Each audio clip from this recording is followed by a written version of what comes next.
박철민 씨 댁의 이 한남동 고급 빌라는 1층 안방은 부모님께서 쓰시고 2층 남향 작은 방은 사장님과 사모님께서, 아드님 방은 동쪽에 게임용 테라스를 갖추고 있습니다.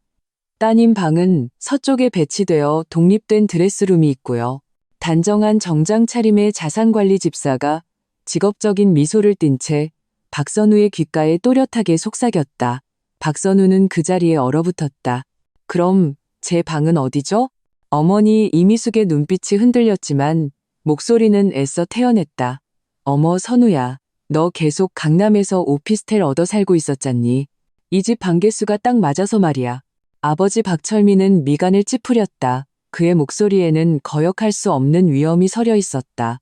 여자애가 증권사 다니면서 진작에 완벽하게 독립했어야지. 자꾸 집에 얹혀 살 생각만 하면 어떡하니. 어차피 결혼하면 출가회인인데. 남동생 박준호는 최신형 스마트폰을 만지작거리며 신이 나서 고개도 들지 않고 외쳤다. 누나, 어차피 1년에 몇 번 오지도 않잖아. 난 내 프로게이머급 장비랑 피규어 놓을 넓은 공간이 필요하다고. 누나 짐은 그냥 오피스텔에 두면 되잖아. 여동생 박아리는 어머니의 팔에 매달리며 당연하다는 듯이 애교를 부렸다. 언니, 나 내년에 유학 가서 디자인 공부해야 한단 말이야. 포트폴리오 준비하려면 조용하고 큰 방이 필요해. 다른 사람이랑 같은 공간을 쓸 수는 없잖아. 언니니까 나한테 양보해야지. 그 순간 주변의 모든 소리가 사라지는 듯했다. 박선우는 전례 없는 정적을 느꼈다. 그녀는 마침내 깨달았다. 자신이 어떻게든 녹아들고 싶었던 이 집에서 처음부터 끝까지 자신은 그저 이방인이었다는 것을. 무려 8일 동안 그녀는 강남의 오피스텔에 자신을 가두었다. 휴대폰은 비행기 모드로 설정하고 그 집과의 모든 연락을 끊었다. 하지만 지금 화면에 떠있는 168통의 미친 듯한 부재중 전화와 수백 개의 메시지는 마치 사이렌처럼 거대한 폭풍이 이미 닥쳤음을 예고하고 있었다. 4월의 서울, 봄바람은 온화하고 벚꽃잎이 흩날렸다. 박선우는 자신의 차를 몰아 할아버지, 할머니를 태우고 아버지의 차 뒤를 따랐다. 행렬은 한강이 내려다 보이는 한남동의 새 집으로 향했다. 수십억 원을 호가하는 타운하우스형 빌라였다. 아버지 박철민이 평생 모은 돈에 약간의 투자운이 더해져 마련했다고 했다. 이 거대 도시의 노른자 땅에 이런 집을 소유한다는 것은 의심할 여지 없이 가문의 사회적 지위가 크게 상승했음을 의미했다. 차들이 단지 입구에 천천히 멈춰섰다. 6 식구가 차에서 내리자 주변 이웃들의 시선이 쏠렸다. 할아버지와 할머니는 연세가 많으셨지만 정정하셨다. 고급스러운 지팡이를 짚고 얼굴에는 감출 수 없는 기쁨이 가득했다. 아버지 박철민과 어머니 이미숙은 두툼한 등기부등본 서류 뭉치를 들고 허리를 꼿꼿이 세운 채 주변의 부러운 시선을 만끽했다. 남동생 박준호는 한정판 명품 백팩을 메고 있었다. 그 안에는 해외 직구로 구한 최신형 게임 콘솔이 들어있었다. 여동생 박아리는 런던 예술대학 스티커가 잔뜩 붙은 맥북을 안고 동경에 가득 찬 표정을 짓고 있었다. 박선우는 행렬의 가장 뒤에서 복잡한 심경으로 그들을 따랐다. 그녀는 서울에서 4년간 분투하며 평사원에서 금융분석가로 성장했고 연봉은 억대에 가까웠다. 그녀는 마침내 가족에게 좋은 삶을 선물할 수 있게 되었다고 생각했다. 하지만 이 빌라의 등장은 그녀에게 어딘지 모를 불안감을 안겨주었다. 하지만 새 집은 분명 큰 경사였고 그녀가 상상하던 새로운 가족 생활의 시작이었다. 선우야, 이것 좀 봐. 단지 조경이 얼마나 예쁘니. 전용 맘스 라운지랑 피트니스 센터도 있대. 어머니 이미숙이 다정하게 그녀의 팔짱을 끼며 저 멀리 조경을 가리켰다.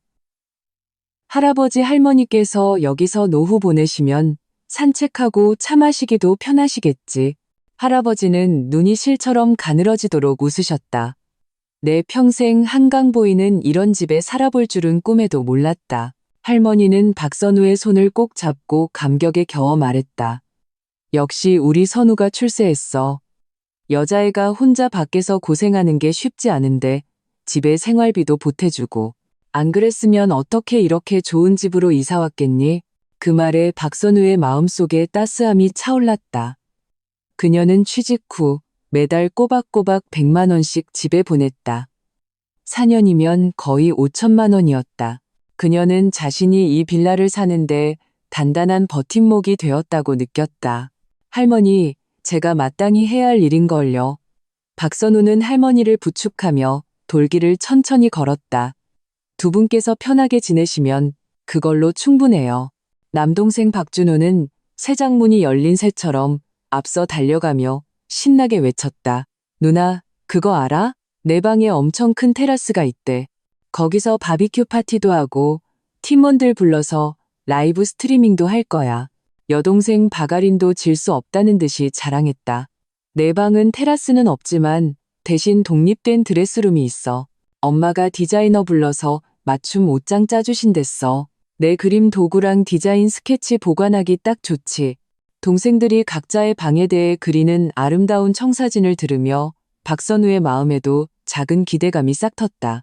비록 대부분의 시간을 회사 근처 오피스텔에서 보내지만 명절이나 휴일에 돌아왔을 때 자신만의 공간이 있다는 것은 그저 그녀가 수집한 디자인 아트북이나 손수 만든 소품들을 놓아둘 공간일지라도 좋은 일이었다.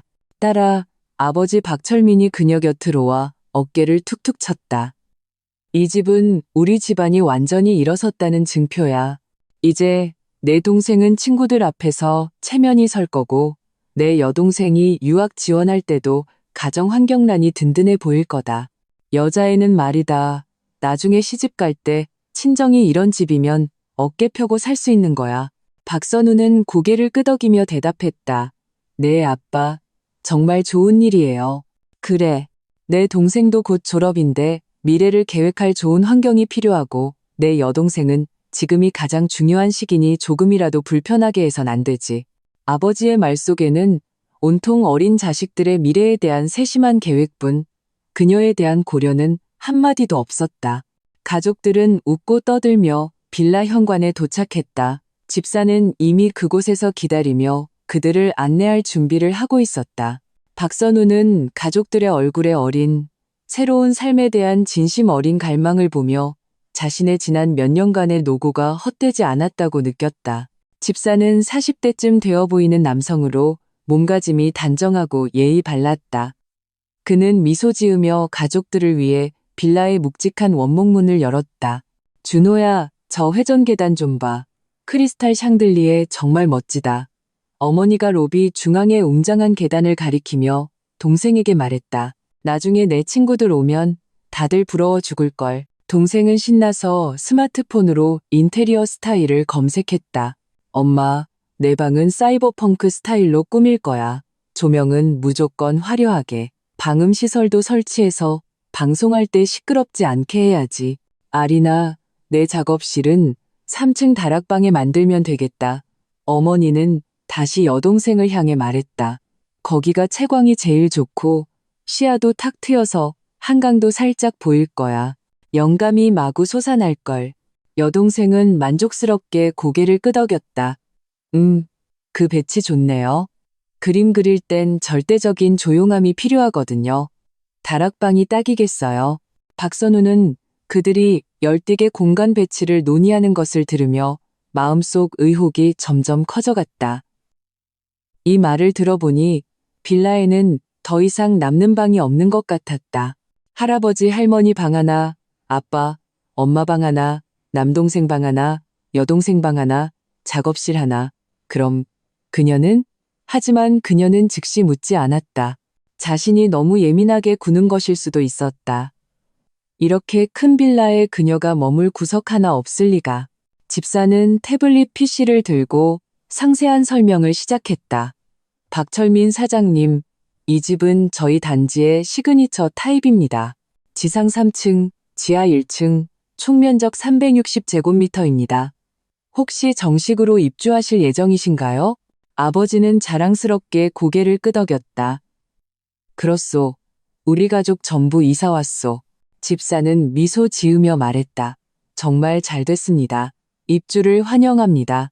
기능별 공간 구획을 자세히 설명해 드리겠습니다.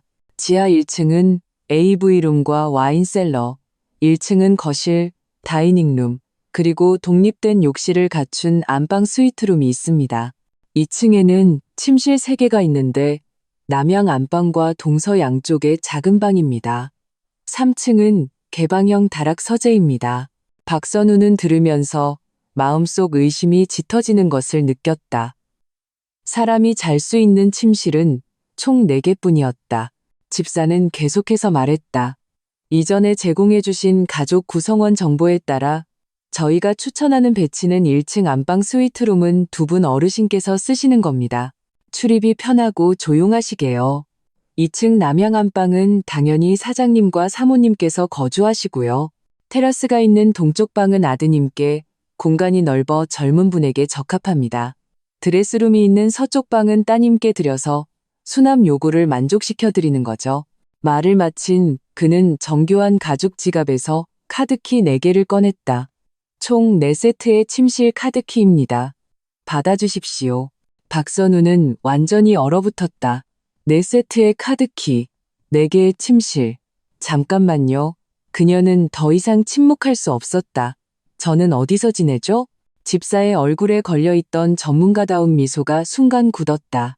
그는 의외라는 듯 그녀를 쳐다봤다. 손님께서는 어머니 이미숙의 얼굴에 부자연스러운 기색이 스쳤다. 그녀는 서둘러 설명했다. 아, 이 아이는 우리 집 큰딸 박선우예요. 밖에서 따로 살아요. 일이 바빠서 집에 자주 안 들어오거든요. 집사는 그제야 깨달았다는 듯 즉시 평정을 되찾았다. 아, 그러셨군요. 그럼 문제 없습니다. 4개의 침실이 대개 상주 인원 요구에 딱 들어맞네요. 박선우는 머릿속이 정지 버튼을 누른 것처럼 멍해졌다. 요구에 딱 들어맞는다니. 집에 자주 안 들어온다니. 엄마, 그럼 전 이 집 사람이 아니에요? 그녀의 목소리에는 자신도 모르는 떨림이 섞여 있었다. 어머니는 가볍게 손을 저었다. 선우야, 왜 그렇게 생각하니? 너 강남에 네 오피스텔 있잖아?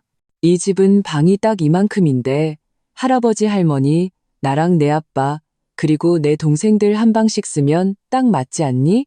여자애는 어차피 나중에 시집 갈 건데 뭐 하러 집에 방 하나를 차지하고 있니? 박선우는 귀에서 윙하는 소리가 들리는 듯했다. 딱 맞다고? 단지 그녀가 시집갈 딸이라는 이유로 배제되어야 마땅하다는 건가?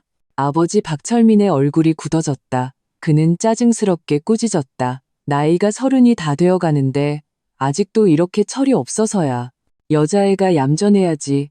자꾸 집에 얹혀 살 생각이나 하고 남들이 보면 웃겠다. 시집도 못 가서 집에 빌부터 사는 줄 알 거 아니냐. 남동생 박준호가 신나서 거들었다. 누나, 어차피 자주 오지도 않는데 내 방에 게임 장비 다 놓으면 딱 맞아. 거기다 누나 짐까지 들이면 너무 지저분해진다고. 나 이제 게임 방송해야 해서 장비 스펙이 엄청 중요하단 말이야. 여동생 바가리는 당연하다는 듯 어머니의 팔짱을 꼈다. 언니, 나 곧 유학 가려면 포트폴리오가 제일 중요해. 누구한테도 방해받으면 안 된다고. 내 미래가 제일 중요하잖아. 언니가 좀 참아줘. 할머니는 옆에서 조용히 거들었다. 선우야, 너 밖에서 사는 것도 괜찮아. 회사랑 가깝고 출퇴근하기 편하잖아. 가끔 한 번씩 오면 거실 소파도 저렇게 큰데 하룻밤 자도 편하고 정 안 되면 내 동생이랑 같이 자도 되고. 할아버지도 고개를 끄덕이며 동조했다. 그래, 선우야. 네가 집안의 맏인데 철들어야지. 동생들을 더 생각해야 한다. 지금이 인생에서 가장 중요한 시기인데 네가 양보하는 게 마땅하지. 박선우는 온 세상이 고요해지는 것을 느꼈다. 주변 모든 사람의 목소리가 멀어지고 오직 자신의 심장이 가슴속에서 묵직하게 뛰는 소리만 남았다. 이제야 알았다. 그들의 마음속에서 그녀는 이미 외부인으로 분류되어 있었다. 6 식구, 4개의 침실은 딱 맞았다. 그 남는 하나는 언젠가 시집갈 큰딸이었기 때문이다. 집사는 분위기가 얼어붙은 것을 감지하고 서둘러 수습에 나섰다. 저기, 박 사장님, 우선 가족분들과 함께 방을 둘러보시는 게 어떨까요? 카드키는 여기 있습니다. 아버지는 카드키를 받아들고 얼굴에 다시 미소를 지었다. 좋소, 고맙소. 자, 다들 자기 새방 보러 가자.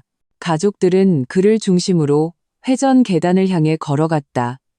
박선우는 꼭두각시 인형처럼 무감각하게 맨 뒤를 따랐다. 동생이 신나서 외쳤다. 내가 제일 먼저 내 방에 들어갈 거야. 여동생도 기대에 부풀어 있었다. 내 드레스룸이 얼마나 클지 보고 싶어. 어머니는 웃으며 나무랐다. 너희 둘 다 몇 살인데 아직도 애들 같니? 아버지는 의기양양하게 말했다. 당연히 신나야지. 여긴 우리의 새집이니까. 우리의 새집. 박선우는 입가에 씁쓸한 미소를 지었다. 원래부터 그녀는 그 우리라는 울타리 안에 없었던 것이다. 엘리베이터 문이 열리고 가족들이 들어갔다. 박선우는 가장 구석에 밀려 가족들의 환한 미소를 보며 마음이 얼음장처럼 차가워졌다. 매달 100만 원의 생활비, 4년간 거의 5천만 원의 헌신이 되돌려준 것은 너 밖에서 오피스텔 살잖아 라는 말 한마디였다. 4개의 방이 딱 맞다는 사실이었다. 네가 언니니까 양보해야지라는 당연함이었다. 그녀는 자신이 이 집을 위해 벽돌 하나, 기와장 하나를 더하고 있다고 이 집의 공신이라고 믿었다. 하지만 가족들의 계획 속에서 그녀는 이미 명확하게 잘려나가 있었다. 단지 그녀가 딸이라는 이유만으로 빌라의 대문이 활짝 열리고 가족들이 물밀듯이 들어갔다. 와, 너무 예쁘다. 여동생 바가린이 가장 먼저 달려 들어가 6m 높이의 거실에서 한 바퀴 돌며 감탄했다. 엄마, 이 크리스탈 샹들리에 우리가 잡지에서 본 것보다 훨씬 웅장해요. 남동생 박준호도 흥분해서 사방을 둘러봤다. 누나, 이 벽면 전체 대리석 아트월 좀 봐. 메리평 스피커까지 완전 대박인데? 할아버지와 할머니는 지팡이를 짚고 조심스럽게 들어오셨다. 얼굴에는 감출 수 없는 경이로움과 만족감이 가득했다. 할머니는 중얼거렸다. 내 평생 영화에서나 보던 집에 살게 될 줄이야. 할아버지는 힘주어 고개를 끄덕였다. 그래, 넓고 환하고 우리가 살던 그 낡은 아파트보다 100배는 낫구나. 어머니는 신이 난 투어 가이드 같았다. 여러분, 거실 밖은 바로 정원이에요. 나중에 마당에 꽃이랑 채소도 좀 심을 수 있겠어요. 주방은 전부 독일제 수입 주방 가구예요. 내가 예전부터 바꾸고 싶었는데 앞으로 맛있는 거 많이 해줄게요. 아버지는 만족스럽게 주위를 둘러봤다. 좋아. 이 돈 쓴 보람이 있군. 박선우는 홀로 현관에 서서 가족들의 환희의 참모습을 보며 마음이 복잡했다. 집은 정말 좋았다. 그녀의 상상을 초월할 정도로. 하지만 그렇기 때문에 배척당하는 느낌은 더욱 날카롭게 파고들었다. 자, 위층으로 방 보러 가자. 어머니가 모두를 불렀다. 먼저 1층 할아버지, 할머니 방부터. 일행은 1층에 있는 안방 스위트룸으로 향했다.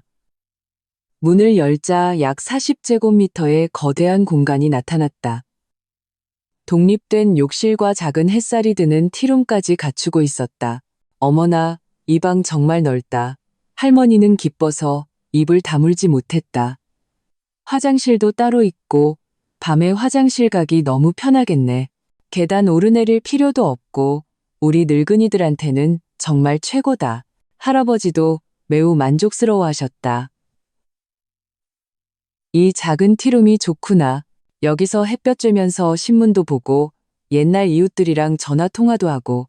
어머니가 웃으며 말했다. 아버님, 어머님, 두 분께서 여기 사시는 게 제일 좋아요. 계단 안 오르셔도 되고 조용해서 애들한테 방해받을 일도 없고요. 아버지가 덧붙였다. 게다가 방음도 제일 잘 돼요.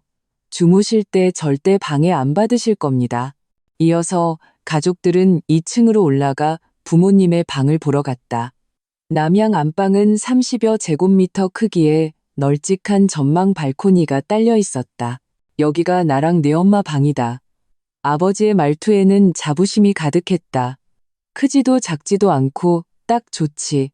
발코니에서는 한강도 살짝 보이고 저녁에 바람 쐬기에 아주 좋겠어. 어머니도 고개를 끄덕였다. 이렇게 하니 좋네. 애들 방이랑 가까워서 밤에 무슨 일 있으면 돌봐주기도 편하고. 다음은 남동생의 방. 동쪽 작은 방은 20여 제곱미터에 10여 제곱미터 크기의 큰 테라스가 연결되어 있었다. 동생은 신나서 방으로 뛰어들어가 두 팔을 벌렸다. 최고다. 내 컴퓨터 책상은 이쪽에 놓고 방송 장비는 저쪽에. 테라스에는 빈백 소파 하나 둬야지. 피곤하면 잠깐 누워 쉴 수 있게. 그는 방 안에서 손짓 발짓을 하며 구상을 늘어놓았다. 여기는 내 피규어 장식장. 여기는 내 콘솔 게임기들. 저쪽 벽에는 120인치 빔 프로젝터 스크린을 걸어야겠어. 어머니는 사랑스럽게 웃었다. 이 녀석, 생각도 참 많네. 네가 방송만 열심히 하면 엄마가 다 지원해 줄게. 동생이 즉시 말했다. 엄마, 나 최고 사양 컴퓨터로 바꿔야 하고 전문가용 인체공학 의자도 필요해. 방송용 조명도 제일 좋은 걸로 사야 하고. 아버지는 호탕하게 손을 내저었다. 문제없다. 정착하면 바로 사러 가자. 이왕 살 거면 제일 좋은 걸로 사야지. 마지막으로 여동생의 방 차례였다. 서쪽 작은 방은 면적은 조금 작았지만 독립된 워크인 드레스룸을 가지고 있었다. 여동생은 매우 만족스러워했다. 방은 크지 않지만 이 드레스룸이 너무 마음에 들어요. 내 그 많은 그림 도구랑 디자인 스케치, 원단 샘플들을 드디어 둘 곳이 생겼네. 그녀는 벌써부터 계획을 세우기 시작했다. 이쪽 벽에는 내 작품들을 걸고 이쪽에는 이젤을 놓고 침대는 창가에 두면 아침에 일어나자마자 햇살을 볼 수 있겠다. 어머니는 약속했다. 아리나, 네가 합격 통지서만 받으면 엄마가 최고의 디자이너를 불러서 네가 제일 좋아하는 북유럽 스타일로 방을 다시 꾸며줄게. 여동생은 기뻐서 어머니를 껴안았다.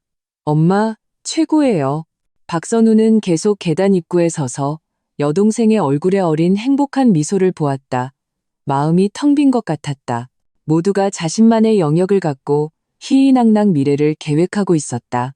오직 그녀만이 남의 집 잔치에 잘못 들어온 이방인처럼 서 있기도 가기도 애매했다. 자, 방은 다 봤으니 아버지가 손뼉을 치며 모두를 불러 모았다. 이삿짐 정리 구체적인 사항을 논의해보자. 가족들은 거실의 명품 소파에 둘러앉아 후속 계획을 논의하기 시작했다. 어머니가 말했다. 옛날 집 물건들은 잘 정리해야 해. 대부분 쓸모없으니 그냥 버리자. 낡은 물건들 새 집에 가져오면 촌스러워 보여. 할아버지가 말했다. 나랑 내 할머니는 짐도 없어. 갈아입을 옷 몇 벌이랑 낡은 사진 몇 장뿐이지. 할머니가 고개를 끄덕였다. 그래, 우리 가볍게 오자. 새 집은 새 기운이 있어야지. 남동생이 손을 들고 발언했다. 내 게임 장비는 전부 다 가져와야 해요. 그리고 내 한정판 피규어들도 하나라도 빠지면 안 돼. 하나라도 없어지면 내 컬렉션이 완벽하지 않다고요. 여동생이 말했다. 내 전공 서적과 그림 도구는 가져가고 나머지는 다 새로 사도 돼요. 낡은 건 새 집에 안 어울려요. 어머니가 임무를 분담하기 시작했다. 여보, 당신은 포장이사 업체 연락해요. 제일 전문적인 곳으로. 준호, 너는 내 물건 잘 싸둬. 빼먹지 말고. 아린이도 내 그 소중한 자료들 다 정리해둬. 구겨지지 않게. 박선우는 그들의 열띤 토론을 들으며 자신이 투명인간이 된 것 같았다. 마침내 그녀는 참지 못하고 입을 열었다. 제 짐은요? 거실이 순간 조용해졌다. 어머니는 잠시 멈칫하다가 겨우 반응했다. 내 짐? 아, 옛날 집에 내 그 방에 있던 책이랑 손수 만든 소품들 말하는 거니? 박선우는 고개를 끄덕였다. 네, 그리고 제 디자인 아트북, 대학교 때 상 받은 작품들, 그리고 기념 앨범이랑 할머니께서 떠주신 스웨터요. 어머니의 얼굴에 난처한 기색이 떠올랐다. 그런데 선우야, 이 새 빌라에는 내 방을 안 남겨뒀잖니. 내 그 짐들을 가져오면 어디다 둬야 하니? 다락방은 아린이 작업실이고 지하실은 와인이랑 AV 장비 둬야 해서 둘 곳이 정말 없는데. 할머니가 작은 소리로 중얼거렸다. 선우, 그 아트북이랑 수공예품들은 자리만 차지하고 먹을 수도 입을 수도 없는데 둬서 뭐하니? 이 집이 아무리 커도 잡동사니를 쌓아둘 순 없지. 할아버지도 말했다. 그래, 그 낡은 아트북들 둬서 뭐하니? 차라리 팔아서 돈으로 바꾸는 게 낫지. 수공예품은 친척집 여자애들한테 줘도 되고 남동생이 직접적으로 말했다. 누나, 그 원목이 젤 놔주면 안 돼? 나 마침 피규어 올려놓을 선반이 필요했는데 여동생도 거들었다. 언니, 그라탄 수납 바구니 내가 가져도 돼?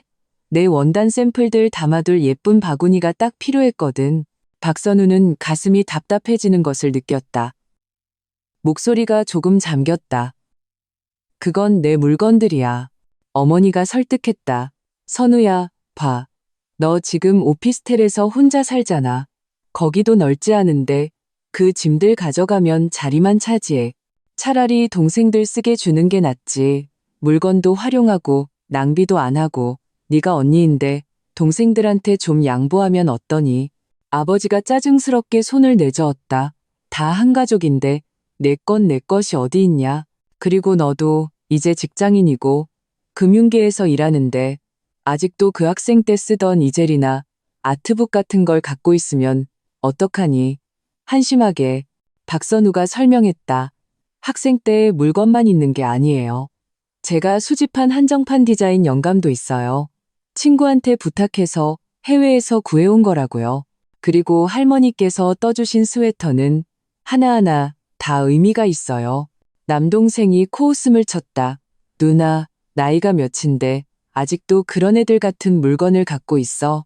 손뜨개 스웨터라니 얼마나 촌스러운데. 여동생도 가볍게 웃음을 터뜨렸다.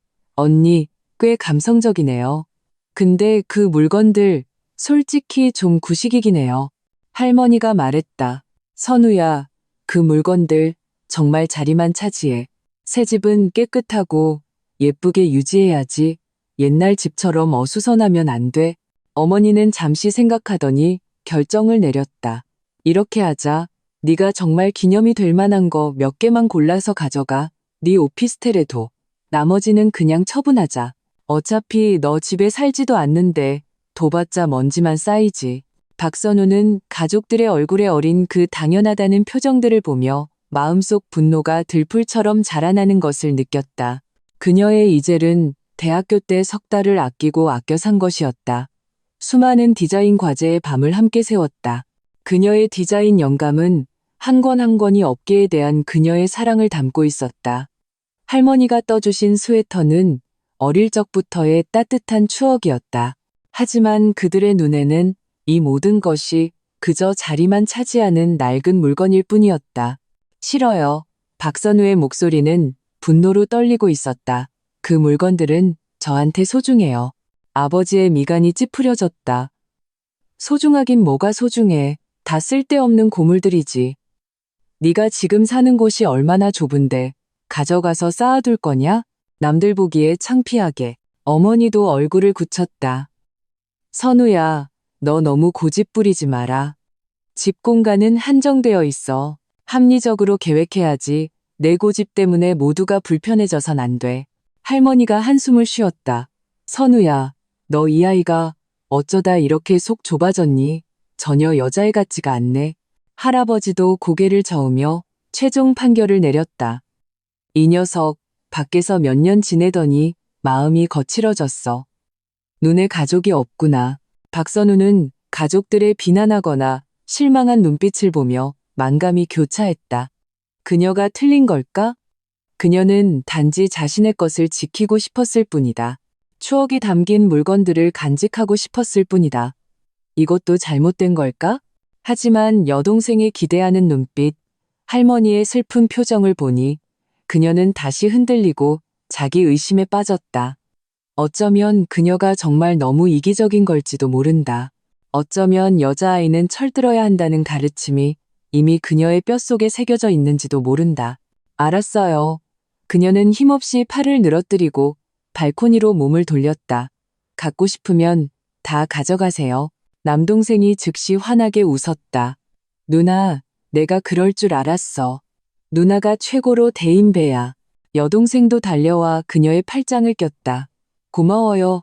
언니, 언니가 나 제일 아끼는 거 알아요. 어머니의 얼굴에 흐뭇한 미소가 번졌다. 그래야지. 그래야 우리 집 착한 딸, 착한 언니지. 하지만 박선우의 마음은 아까보다 더 괴로웠다. 그녀는 타협했고 양보를 선택했다. 하지만 조금의 홀가분함이나 기쁨도 느끼지 못했다. 그저 자신이 속이 텅 빈 목각 인형이 된 것 같았다. 이사는 기묘하게 조화로운 분위기 속에서 계속되었다. 박선우는 영혼 없는 로봇처럼 자신에게 속하지 않은 물건들을 기계적으로 옮겼다. 마음은 점점 더 무거워졌다. 그녀는 자신의 이젤이 동생의 피규어 받침대가 되는 것을, 자신의 수납바구니가 여동생의 원단으로 채워지는 것을, 소중히 간직했던 디자인 영감이 구석에 아무렇게나 던져지는 것을 그저 눈뜨고 지켜볼 수밖에 없었다. 그녀는 자신이 이 집에서 존재했던 흔적이 조금씩 잔인하게 지워지고 있음을 느꼈다. 점심시간이 되자 가족들은 새 빌라에서 배달 음식으로 간단한 식사를 했다. 모두가 값비싼 식탁에 둘러앉아 흥겹게 대화를 나누며 아름다운 미래를 계획했다. 남동생은 신나서 말했다. 나 벌써 정했어. 내 방송 채널 이름 한강변의 게이머로 할 거야. 무조건 대박 날 거야. 그때 되면 내가 명품 가방, 명품 시계 사줄게. 여동생도 꿈에 부풀어 있었다. 나는 내 작업실을 예술 공간처럼 꾸밀 거야. 교수님이랑 친구들 초대해서 우리 집 빌라가 얼마나 멋진지 보여줘야지. 부모님은 미소 지으며 들었고 때때로 고개를 끄덕이며 동의와 지지를 표했다. 박선우는 홀로 식탁 한 구석에 앉아 묵묵히 밥을 입에 넣었다. 아무도 그녀의 기분을 묻지 않았고 아무도 그녀의 생각을 궁금해하지 않았다. 이 떠들썩한 가족의 향연에서 그녀는 완벽한 이방인이었다. 식사를 마친 후 모두가 각자의 물건을 자기 방으로 옮기기 시작했다. 박선우는 동생들이 희희낙낙하며 자신의 새로운 공간을 꾸미는 것을 보며 마음이 텅 비어 무엇을 해야 할지 몰랐다. 돕고 싶었지만 손댈 곳이 없었다. 여기에는 그녀의 방도 그녀의 자리도 없었다. 그녀는 잉여 인간이었다. 오후가 되자 여동생이 갑자기 위층에서 뛰어내려와 신나게 제안했다. 엄마, 우리 사진 한 장 찍어요. 새 집에 이사 온 첫날을 기념해서요. 이 제안은 즉시 온 가족의 열렬한 호응을 얻었다. 어머니는 최신형 스마트폰을 꺼내 모두의 위치를 지시하기 시작했다. 자자, 할아버지 할머니는 가운데 소파에 앉으시고 나랑 내 아빠는 뒤에 서자. 준호랑 아린이는 할아버지 할머니 양옆에 서고 박선우는 무의식적으로 몸을 일으켜 그들에게 다가가려 했다. 그때 여동생이 미간을 찌푸리며 말했다. 언니, 좀 멀리 서주면 안 돼? 오늘 입은 옷이 너무 평범해서 우리 새집이랑 안 어울려. 우리 가족 사진 망치지 마. 그 말은 보이지 않는 거대한 망치처럼 박선우의 심장을 세게 내리쳤다. 우리 가족 사진 망치지 마. 원래부터 그녀는 이 우리 안에 없었던 것이다. 박선우는 그 자리에 뻣뻣하게 멈춰섰다. 가족들이 친밀하게 붙어서서 카메라를 향해 행복하고 찬란한 미소를 짓는 것을 보았다. 어머니가 셔터를 눌렀다. 연달아 여러 장을 찍었다. 자, 됐다. 됐어. 아주 완벽해. 어머니는 만족스럽게 휴대폰 속 사진들을 넘겨봤다. 우리 가족의 첫 번째 빌라 기념사진이네. 박선우는 멀리서 그 사진을 보았다. 6사람이 화기애애하게 모여 있었지만 오직 그녀의 모습만 없었다. 그녀는 이 집에서 완전히 이방인이었다. 그날 밤 모두가 들뜬 마음으로 빌라에 남아 새 집에서의 첫날 밤을 경험했다. 오직 박선우만이 다리에 납덩이를 단 것처럼 무거운 걸음으로 홀로 강남의 오피스텔로 돌아왔다. 텅 빈 방에 혼자 앉아 그녀는 아주 오랫동안 생각했다.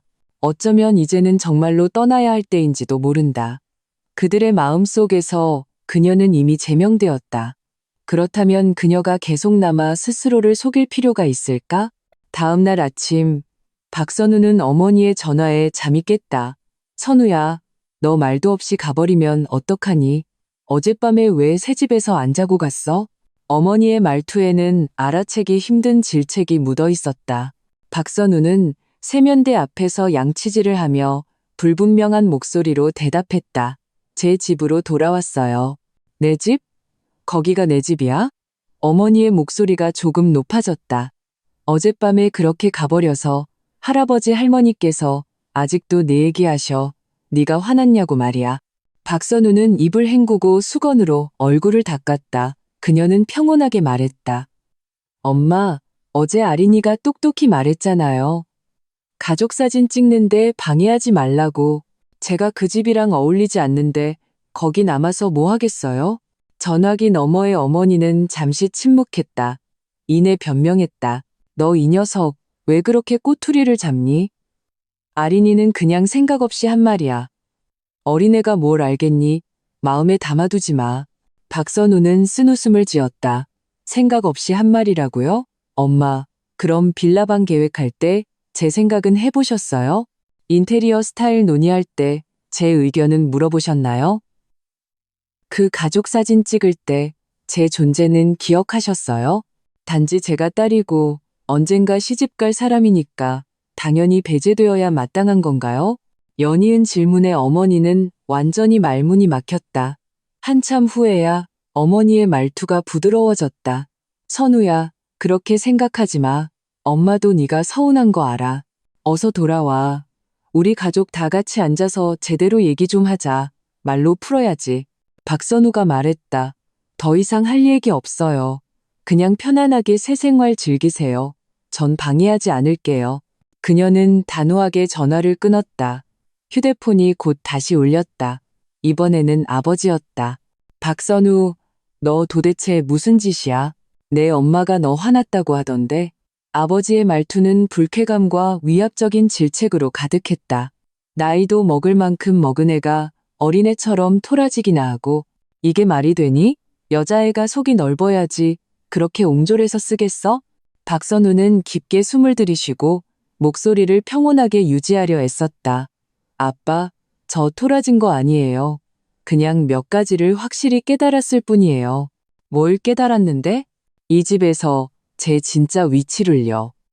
박선우가 또박또박 말했다. 제가 어차피 시집갈 외부인이라면 더 이상 당신들 가족의 행복한 생활을 방해해서는 안 되겠죠. 아버지는 전화기 너머에서 버럭 화를 냈다. 외부인? 너는 나 박철민의 딸이야. 박씨 집안 사람이라고. 박선우는 차갑게 반문했다. 제가 당신 딸이라고요? 그런데 그 수십억짜리 빌라에 제 방 하나 있었나요? 제가 당신 딸인데 제 물건 처분할 때 저를 존중해줬나요? 제가 당신 딸인데 가족 사진 찍을 때 제 자리 하나 남겨뒀나요? 동생들도 당신 자식이잖아요. 왜 그 애들은 당연하게 모든 걸 차지하는데 저는 구석 하나 가질 수 없는 거죠? 단지 제가 여자라서요? 아버지는 그녀의 질문에 잠시 말을 잃었다. 한참 후에야 겨우 한마디 쥐어짰다. 우리가 이렇게 하는 건 다 너를 위해서야. 네가 30이 다 되어가는데 결혼도 안 하고 안정도 못 하고 우리가 널 성장시키고 네 독립심을 길러주려고 그러는 거다. 박선우는 웃었다. 그 웃음소리에는 비통함이 가득했다. 제 독립심을 길러준다고요? 아빠, 준호는 곧 대학 졸업하고 아린이도 성인이에요. 왜 그 애들의 독립심은 길러주지 않으시죠? 왜 저만 버려지는 방식으로 독립해야 하는 거죠? 단지 제가 딸이라서 제 감정은 중요하지 않은 건가요? 아버지는 완전히 할 말을 잃었다. 박선우가 말했다. 됐어요, 아빠. 저 혼자 조용히 있고 싶어요. 당분간 그 집에는 안 갈게요. 당신들은 당신들의 빌라 생활을 잘 즐기세요. 그녀는 다시 전화를 끊었다. 그 후 며칠 동안 집에서는 릴레이처럼 전화가 걸려왔다. 어머니 다음엔 아버지, 아버지 다음엔 할아버지 할머니, 심지어 동생들까지 질책하는 문자를 보내왔다. 남동생은 그녀가 사소한 일로 야단법석을 떨어 자기 방송에 집중할 수 없게 한다고 했고, 여동생은 그녀가 너무 이기적이고 철이 없어 엄마를 슬프게 한다고 했다. 하지만 박선우는 일절 받지도 답하지도 않았다. 그녀는 휴대폰을 무음으로 바꾸고 모든 에너지를 업무에 쏟았다. 동료들은 모두 그녀의 최근 상태가 이상하다는 것을 눈치챘다. 늘 말이 없고 회의 때도 정신이 다른 데 팔려 있었다. 무슨 일이냐고 물어도 그녀는 그저 고개를 저으며 괜찮다고만 했다. 밤에 텅 빈 오피스텔로 돌아오면 그녀는 혼자 밥을 해먹고 혼자 영화를 보고 혼자 잠들었다. 지독히 외로웠지만 마음은 전례 없는 평온을 얻었다. 이곳에서는 아무도 그녀에게 철이 없다고 비난하지 않았고 아무도 여자애는 동생들에게 양보해야 한다고 말하지 않았다. 더 이상 아무도 그녀를 있으나 마나 한 투명인간 취급하지 않았다. 그렇게 일주일이 지났다. 박선우는 마치 세상과 단절된 듯한 생활에 익숙해지기 시작했다. 출근과 퇴근, 운동과 독서. 단순하고 규칙적이었다. 그녀는 심지어 부산이나 대구지사로 발령을 신청해서 이 상처뿐인 도시 서울을 완전히 떠나야 할지 진지하게 고민하기 시작했다. 그 집이 더 이상 그녀를 필요로 하지 않는다면 그녀 역시 그 집이 필요 없었다. 8번째 날 아침, 박선우는 여느 때처럼 생체시계에 따라 잠에서 깼다. 블라인드 틈새로 쏟아지는 찬란한 햇살이 나무바닥에 얼룩덜룩한 빛그림자를 드리웠다. 평범하고 평온한 또 하루였다. 그녀는 시간을 확인하려고 침대 옆 탁자의 휴대폰으로 손을 뻗었다. 화면을 켜는 순간 그녀는 그대로 굳어버렸다. 화면은 온갖 알림으로 빽빽하게 뒤덮여 있었다. 부재중 전화 168통, 읽지 않은 메시지 648개. 하지만 그 메시지들의 미리 보기 내용을 확인하는 순간 차가운 기운이 발끝에서부터 정수리까지 치솟았다. 그녀의 손이 억제할 수 없이 떨리기 시작했다. 휴대폰이 탁 소리를 내며 손에서 미끄러져 바닥에 세게 부딪혔다. 그녀는 떨면서 허리를 굽혀 액정이 깨진 휴대폰을 집어들었다. 덜덜 떨리는 손가락으로 첫 번째 음성 메시지를 열었다. 어머니의 목소리였다. 전례 없는 울음과 공포가 섞여 있었다. 선우야, 내 아빠가 어젯밤에 갑자기 쓰러졌어. 지금 서울대병원인데 의사 선생님이 상태가 아주 안 좋다고 빨리 와야 해. 엄마가 부탁할게. 박선우는 침대 가장자리에 멍하니 앉아 있었다. 머릿속이 하얗게 비었다. 심장이 목구멍으로 튀어나올 것 같았다. 아빠, 병원, 쓰러졌다고? 그녀는 즉시 다음 음성 메시지를 열었다. 어머니의 목소리는 더욱 절박했다. 거의 비명에 가까웠다. 선우야, 왜 전화를 안 받니? 내 아빠 수술실 들어갔어. 의사가 가족들한테 위독 통지서에 서명하래. 빨리 와야 해. 너만 오면 돼. 다음은 남동생의 음성이었다. 울음과 떨림이 섞여 있었다. 누나, 도대체 어디야? 아빠 상태가 아주 심각해. 의사가 검사 많이 해야 한다는데 돈이 엄청 많이 필요하대. 빨리 와서 좀 어떻게 해봐. 나랑 엄마는 지금 정신이 하나도 없어. 하나하나의 메시지, 한 통 한 통의 전화, 모두가 애타는 부름이었고 절망적인 도움 요청이었다. 박선우의 눈물이 자신도 모르게 쏟아져 나왔다. 그녀가 아무리 큰 상처를 받았어도, 마음에 아무리 큰 원망이 있어도 그 사람은 그녀의 아버지였다. 20년 넘게 그녀를 키워준 아버지였다. 그녀는 즉시 옷장에서 아무 옷이나 잡아입고 병원으로 달려갈 준비를 했다. 하지만 휴대폰을 열어 전화를 걸려던 순간 그녀는 더 오래된 메시지들을 발견했다. 이 메시지들은 오늘 아침에 온 것이 아니라 어젯밤 깊은 시간부터 시작된 것이었다. 이는 아버지가 어젯밤에 쓰러졌다는 것을 의미했다. 그리고 그녀는 휴대폰을 무음으로 해둔 탓에 이제야 알게 된 것이다. 밤새도록 그녀는 편안하고 달콤하게 잠들었다. 하지만 그녀의 가족들은 병원에서 인생에서 가장 고통스럽고 무력한 몇 시간을 보냈던 것이다. 거대한 죄책감과 걱정이 순식간에 박선우를 덮쳤다. 그녀는 가장 빠른 속도로 집을 뛰쳐나가 병원으로 향했다. 택시 안에서 그녀는 억지로 자신을 진정시키며 남은 음성 메시지들을 계속 들었다. 메시지의 시간 순서가 명확해지면서 그녀는 점차 사건의 전말을 맞춰나갔다. 아버지는 어젯밤 빌라에서 TV를 보다가 갑자기 심한 어지럼증을 느끼고 그대로 정신을 잃고 쓰러졌다. 어머니는 혼비백산하여 즉시 119에 신고했다. 병원에 도착하자 의사들은 즉시 일련의 응급검사를 진행했다. 초기 판단은 심각한 뇌혈관 문제일 가능성이었지만 구체적인 병명은 추가적인 확진이 필요했다. 다행히 응급처치 후 아버지는 의식을 되찾았고 일단 생명의 위기는 넘겼다. 하지만 몸은 여전히 매우 쇠약하여 입원해서 전면적인 검사와 치료를 받아야 했다. 박선우의 마음이 조금은 안정되었다. 적어도 아버지는 살아있었다. 하지만 그녀가 이어서 들은 다음 음성 메시지는 그녀를 벼락 맞은 듯 완전히 얼어붙게 했다. 그것은 어머니가 오늘 새벽 5시에 보낸 최신 음성 메시지였다. 그녀의 목소리에는 망설임과 조심스러운 떠보기가 가득했다. 선우야, 의사 선생님 말이 내 아빠 상태가 우리가 생각하는 것보다 훨씬 복잡하고 심각할 수 있대. 뇌혈관 문제뿐만 아니라 혈액 쪽 악성 질환일 수도 있다고 의심하고 있어. 당장 골수 조직형 검사를 해야 한대. 의사 선생님이 그러는데 만약 정말로 골수 이식이 필요하게 되면 가장 좋은 기증자는 건강한 직계 가족이래. 박선우의 심장이 순식간에 끝없는 심연으로 가라앉았다. 골수 이식, 어머니의 목소리는 계속되었다. 마치 차가운 바늘처럼 그녀의 고막을 찔렀다. 의사 선생님이 집안의 모든 직계 가족이 조직형 검사를 해서 누구 골수가 맞는지 봐야 한대. 근데 네 동생은 아직 학생이고 어릴 때부터 몸이 안 좋았잖아. 얼마 전 건강검진에서도 빈혈기가 좀 있다고 나왔고 충격받으면 안 돼. 내 여동생은 곧 유학 준비해야 해서 스트레스가 많고 의사 선생님이 이런 검사랑 나중에 기증하는 게 몸이랑 정신 상태에 영향을 줄 수 있다고 하더라고. 만약에 유학 지원에 문제 생기면 어떡하니? 의사 선생님이 추천하기를 가급적이면 성인이고 몸이 완전히 건강한 가족이 이 첫 번째 조직형 검사를 하는 게 좋겠대. 선우야, 이 신청서 한번 봐줄래?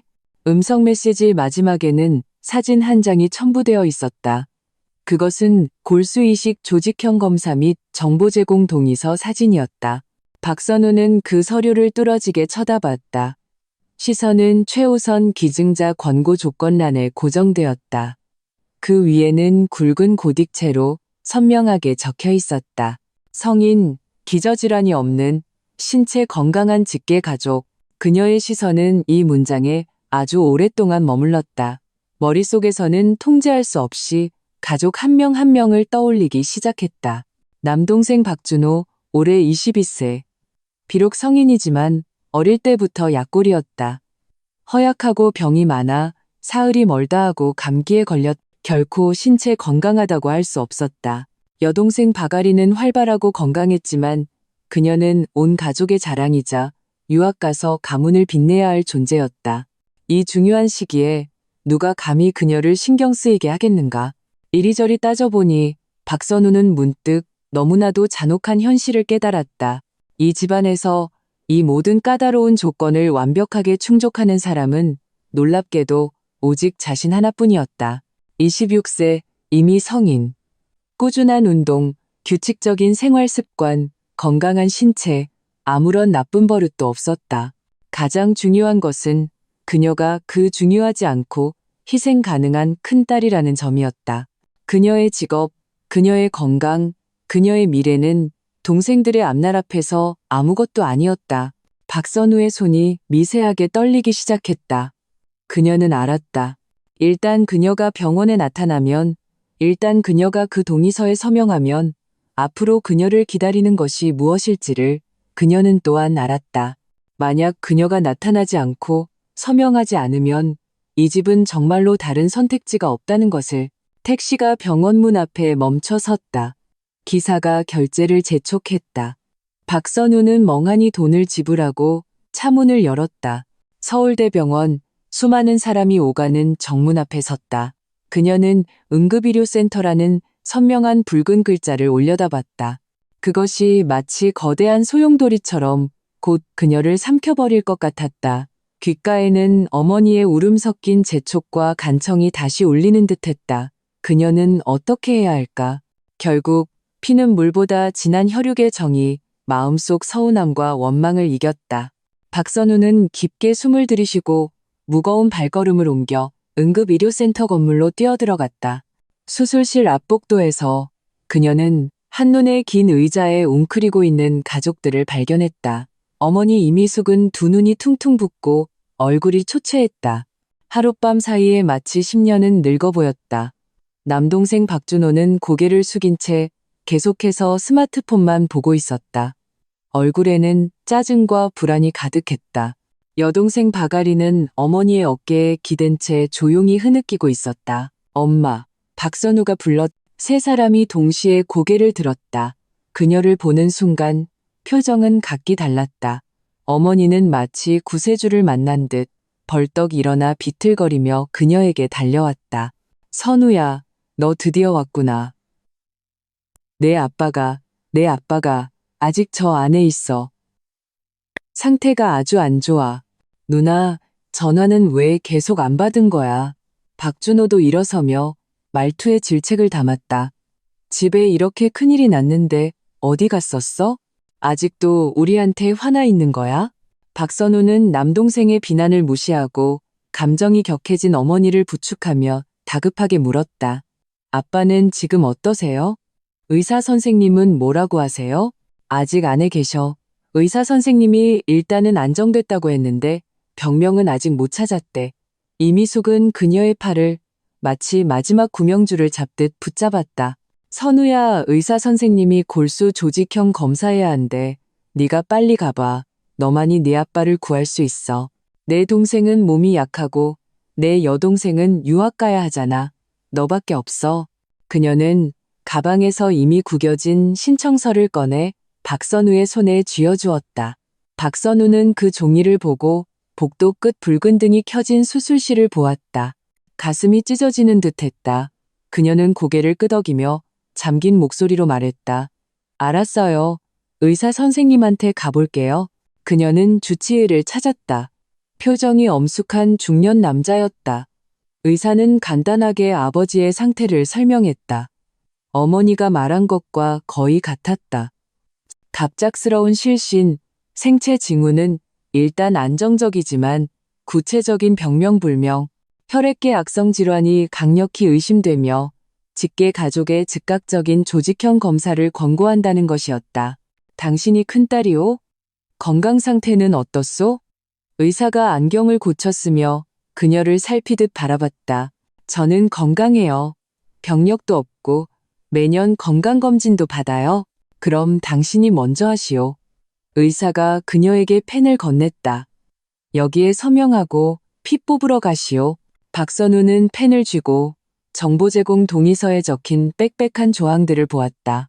기증 절차, 잠재적 위험에 대한 설명. 그녀는 현기증을 느꼈다. 하지만 그녀는 조금의 망설임도 없이 가족 서명란에 자신의 이름을 썼다. 피를 뽑고 복도로 돌아오자 어머니가 즉시 다가와 긴장된 목소리로 물었다. 어떻게 됐어? 의사 선생님이 뭐라고 하셔? 이미 피 뽑아서 검사 보냈어요. 결과는 며칠 기다려야 한대요. 박선우는 긴 의자에 앉았다. 온몸의 기운이 다 빠져나간 것 같았다. 그럼 됐어. 그럼 됐어. 이미숙은 계속해서 중얼거렸다. 마치 박선우가 검사를 받기만 하면 남편의 병이 즉시 나을 것처럼. 그때 수술실 문이 열리고 간호사가 침대를 밀고 나왔다. 박철민은 침대에 누워 산소 마스크를 쓰고 있었다. 얼굴은 종이처럼 창백했고 두 눈은 굳게 감겨 있었다. 아빠, 박아린이 울며 달려갔다. 환자는 안정이 필요합니다. 가족분들은 여기서 이러시면 안 됩니다. 간호사가 그들을 막았다. 가족들은 침대 뒤를 따라 박철민을 중환자실로 옮겼다. 두꺼운 유리창 너머로 박선우는 안에 누워있는 아버지를 보았다. 만감이 교차했다. 한때 그녀에게 엄격하고 그녀의 감정을 무시했던 이 남자가 지금은 깃털처럼 연약해 보였다. 그녀는 끝내 모른 척할 수 없었다. 모든 것을 정리하고 나니 벌써 정오였다. 이미숙은 박준호와 박아린을 먼저 집에 가서 쉬게 하고 자신은 병원을 지키겠다고 했다. 누나, 병원비는 어떻게? 박준호는 가기 전에 박선우를 한쪽으로 끌고 가 낮은 목소리로 물었다. 아빠 이번에 입원하고 검사하고 치료하고 중환자실까지 쓰면 돈 엄청 깨질 텐데. 엄마 통장에는 돈 얼마 없어. 내 방송은 이제 막 시작해서 모은 돈도 없고 박선우는 자신보다 4살 어린이 남동생을 보았다. 그는 온몸을 명품으로 치장하고 손에는 최신형 스마트폰을 들고 있었다. 이 질문을 할 때 그의 얼굴에는 조금의 부끄러움도 없었다. 마치 누나가 돈을 내는 것이 천경지의인 것처럼 내 통장에 돈 좀 있어. 내가 먼저 낼게. 박선우가 지친 목소리로 말했다. 얼마 있는데? 박준호가 캐물었다. 한 8천만 원 정도. 그것은 그녀가 4년간 일하며 아끼고 아껴 모은 전 재산이었다. 그녀는 작은 오피스텔이라도 하나 사서 집에 대한 의존에서 완전히 벗어나고 싶었다. 박준호의 눈이 반짝였다가 이내 미간을 찌푸렸다. 그걸로 돼? 만약에 이식 수술하게 되면 몇 억은 든다던데. 그때 가서 누나가 또 어떻게든 해봐야지. 아빠 잘못되는 걸 그냥 볼 순 없잖아. 박선우의 마음이 가라앉았다. 일단 상황 봐서 결정하자. 동생들이 떠난 후 복도에는 박선우와 어머니만 남았다. 이미숙은 벽에 기댄 채 소리 없이 눈물을 흘렸다. 박선우는 다가가 물 한 병을 건넸다. 엄마, 너무 걱정 마세요. 아빠 괜찮아지실 거예요. 이미숙은 고개를 저으며 흐느꼈다. 선우야, 다 엄마가 잘못했다. 엄마가 너한테 그러면 안 됐는데 우리한테 화내지 마, 응? 이제 이 집은 너한테 기댈 수밖에 없어. 어머니의 뒤늦은 사과를 들으며 박선우의 마음에는 조금의 위안도 없었다. 오직 끝없는 비애뿐이었다. 왜 항상 재앙이 닥쳐야만 그들은 그녀의 소중함을 떠올리는 걸까? 왜 의지할 곳이 필요할 때만 그녀가 이 집의 일원이 되는 걸까? 그녀는 대답하지 않고 그저 묵묵히 어머니 곁을 지키며 미지의 심판을 기다렸다. 그 후 이틀 동안 박선우는 거의 병원에서 살다시피 했다. 그녀는 한편으로는 어머니의 감정을 다독이고 다른 한편으로는 각종 수납 고지서와 검사 신청서를 처리해야 했다. 동시에 회사에서 걸려오는 업무 독촉 전화에도 응해야 했다. 그녀는 심신이 지쳐 온몸이 수척해지고 눈 밑 다크서클이 팬더처럼 짙어졌다. 아버지 박철민의 상태는 좋았다. 나빴다를 반복했다. 대부분의 시간은 혼수 상태로 잠들어 있었고 가끔 정신이 돌아와도 멍한 상태로 기억이 혼란스러워 박선우조차 알아보지 못했다. 의료진은 여러 차례 협진을 진행했지만 시종일관 명확한 진단을 내리지 못했다. 혈액과 검사 결과 대부분의 흔한 혈액 질환은 배제되었다. 이로 인해 골수이식이라는 말은 설득력을 잃어가고 있었다. 하지만 어머니 이미숙은 이를 굳게 믿고 매일 박선우에게 조직형 검사 결과를 닥달했다. 그 말투 속 재촉은 점점 더 노골적으로 변했다. 선우야, 내 아빠가 혹시 검사 결과 기다리다가 잘못되면 어떡하니? 의사 선생님한테 다시 한번 물어봐 줄래? 먼저 전처치 같은 거라도 할 수 없는지. 네가 마디인데 아빠를 위해서 고생 좀 하는 게 뭐 대수라고. 박선우의 마음속 의혹은 점점 더 짙어졌다. 그녀는 의학도는 아니었지만 금융 분석가로서 데이터와 논리에 대한 초인적인 감각을 지니고 있었다. 그녀는 여러 가지 비합리적인 점들을 발견했다. 아버지의 증상은 실신 외에 간헐적인 사지마비나 인지장애와 같은 신경계 문제의 양상을 더 많이 보였다. 이는 전형적인 혈액질환 증상과는 거리가 멀었다. 어머니의 골수이식에 대한 집착은 거의 편집증에 가까운 수준이었다. 의사가 신경계 질환일 가능성을 제기할 때마다 그녀는 감정적으로 말을 끊으며 분명히 혈액 질환이에요. 제 남편은 골수이식이 필요해요라고 반복해서 강조했다. 가장 그녀를 의심하게 만든 것은 아버지의 소지품을 정리하다가 발견한 약국 영수증이었다. 거기에는 신경계 질환 치료에 사용되는 매우 희귀한 약의 이름이 적혀 있었다. 구매 날짜는 아버지가 쓰러지기 바로 전날이었다. 그리고 아버지는 자신이 신경계에 문제가 있다는 말을 한 번도 한 적이 없었다. 이 영수증은 열쇠처럼 박선우의 의심의 문을 열었다. 그녀는 내색하지 않고 자신의 인맥을 이용해 서울에서 일하는 국내 최고의 신경과 전문의에게 연락했다. 그녀는 아버지의 모든 병력 기록, 검사 보고서, 심지어 발병 당시 빌라 CCTV에 찍힌 영상까지 암호화하여 그에게 보냈다. 전문의의 회신을 기다리는 사이 조직형 검사 결과가 나왔다. 결과는 좋지 않았다. 박선우와 아버지의 조직형은 반일치였고 최적의 이식 대상은 아니었다. 그녀가 이 결과를 어머니에게 알렸을 때 이미숙의 반응은 매우 이상했다. 그녀는 당연히 보여야 할 실망감을 보이지 않고 오히려 안도의 한숨을 쉬는 듯했다. 그러고는 곧바로 더 깊은 불안에 빠졌다. 반일치라고? 그럼 어떡해? 그럼 이제 누가 네 아빠를 구하니? 그냥 이렇게 눈 뜨고 지켜만 보라는 거야? 박선우는 그녀의 모든 반응을 눈에 담았다. 마음속에 그 끔찍한 추측이 점점 더 명확해졌다. 그날 밤 그녀는 서울의 전문의로부터 회신을 받았다. 전문의의 의견은 매우 명확했고 어조는 엄격했다. 모든 임상 증상과 검사 보고서를 종합해 볼 때 부친의 증상은 99% 원발성 혈액 질환이 아닙니다. 모든 지표가 하나의 가능성을 가리키고 있습니다. 만성 축적성 중독, 그리고 신경계를 표적으로 하는 동물입니다.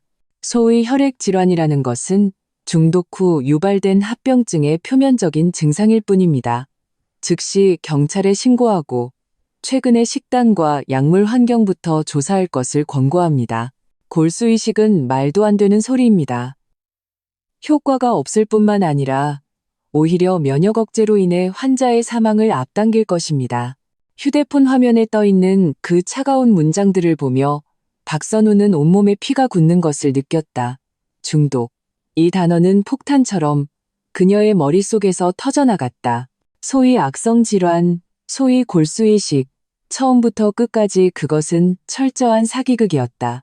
혹은 어머니가 어떤 진실을 덮기 위해 의도적으로 유도한 방향이었다.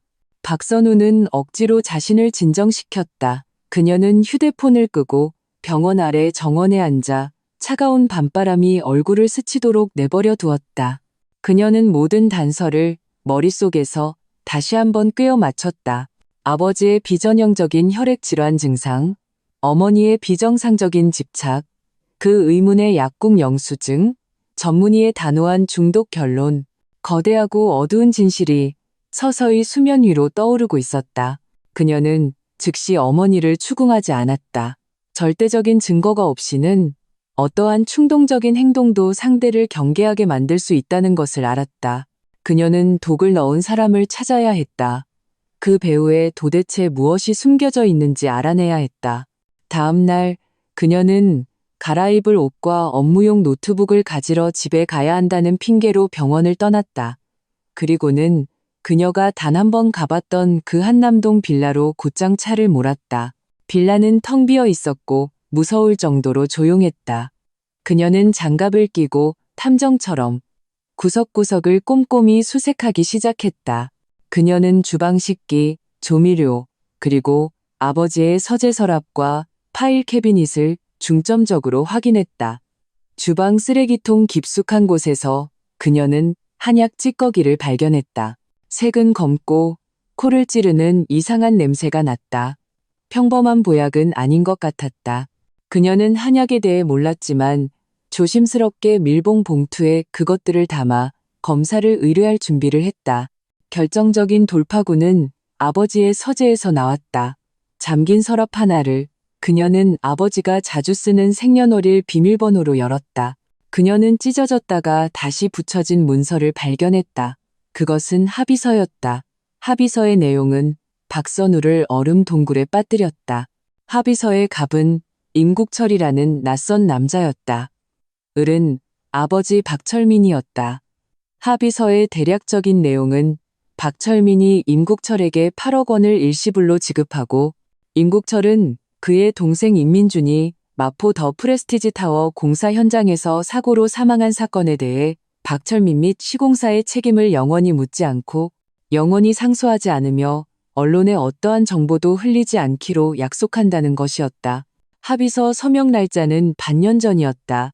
그리고 그 8억 원이라는 거액은 빌라의 계약금 액수와 정확히 일치했다. 박선우의 손이 격렬하게 떨리기 시작했다. 마포 더 프레스티지 타워. 그것은 아버지가 작년에 감리를 맡았던 중요 프로젝트였다. 그녀는 어렴풋이 기억했다.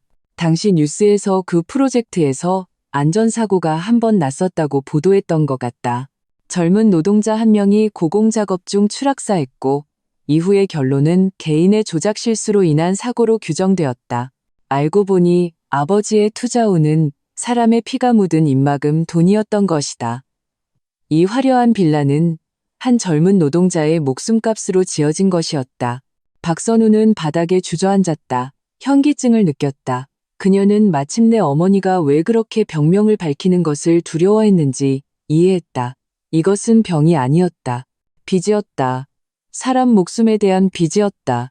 그리고 소위 중독은 아마도 그 임국철이라는 남자가 돈을 받은 후 다시 시작한 복수일 가능성이 높았다. 바로 그때 그녀의 휴대폰이 울렸다. 어머니에게서 온 전화였다. 선우야, 너 어디니? 빨리 병원으로 돌아와. 내 아빠가 또 위독하셔. 의사 선생님이 혈압이 안 떨어진다고 상황이 아주 위급하대. 박선우는 그 합의서와 약찌꺼기가 담긴 밀봉 봉투를 움켜쥐고 미친 듯이 빌라를 뛰쳐나와 병원으로 차를 몰았다. 그녀가 병실에 도착했을 때 그녀는 황당한 광경을 목격했다. 아버지는 위독하지 않았다. 오히려 정신이 좀 돌아와 침대에 기댄 채 물을 마시고 있었다. 어머니, 남동생, 여동생이 모두 침대 곁에 둘러서 있었다. 그리고 병실에는 낯선 중년 남자가 한 명 더 있었다. 키가 크고 눈빛이 차가웠다. 아버지를 마치 원수를 보듯 쳐다보고 있었다. 그 남자는 그녀를 보고 일어섰다. 얼굴에는 싸늘한 미소가 걸려 있었다. 당신이 박선우 씨구만. 박철민의 큰딸, 금융분석가, 아주 능력 있던데. 박선우는 그를 보고 어머니의 얼굴에 어린 공포를 보았다. 순간 깨달았다. 이 남자가 바로 임국철이었다. 엄마, 이게 도대체 어떻게 된 일이에요? 박선우의 목소리는 얼음처럼 차가웠다. 이미숙은 입술을 떨며 말을 잇지 못했다. 임국철이 대신 대답했다. 어떻게 된 일이냐고? 내 아비가 공사기간 맞추려고 시공사가 불량 안전로프 쓰는 걸 눈감아줘서 내 동생 임민준을 죽게 만들었지. 겨우 20살짜리 애였어. 처음으로 일하러 서울 와서 그렇게 됐다고. 그의 목소리는 점점 더 격앙되었고 눈에는 핏발이 섰다. 건설사가 추문 덮으려고 그놈한테 이 돈을 줬지. 바로 너희가 지금 사는 그 빌라 말이야. 나 원래 돈 받고 끝내려고 했어. 내 동생 억울함 풀어주는 셈치고.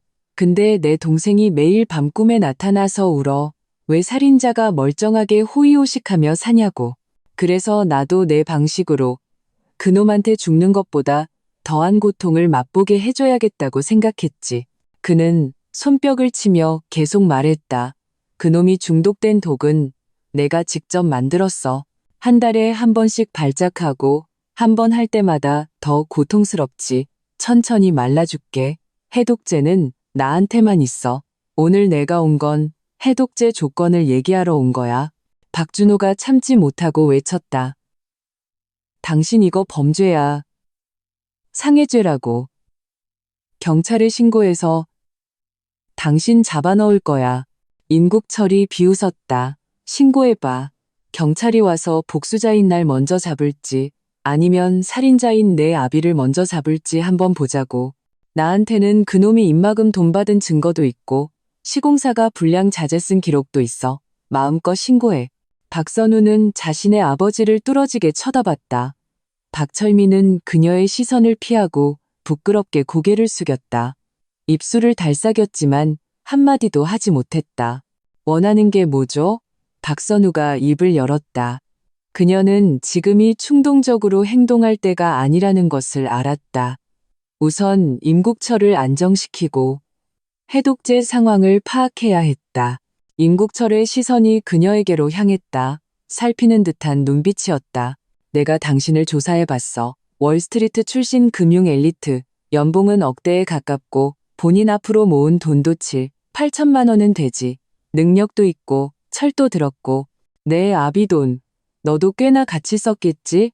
박선우는 주먹을 꽉 쥐었다. 반박하지 않았다. 지금은 변명할 시간이 없었다. 임국철이 손가락 3개를 폈다. 내 조건은 간단해. 첫째, 그 빌라 내 명의로 이전해. 그건 내 동생 목숨값으로 산 거니까 당연히 나한테 돌려줘야지.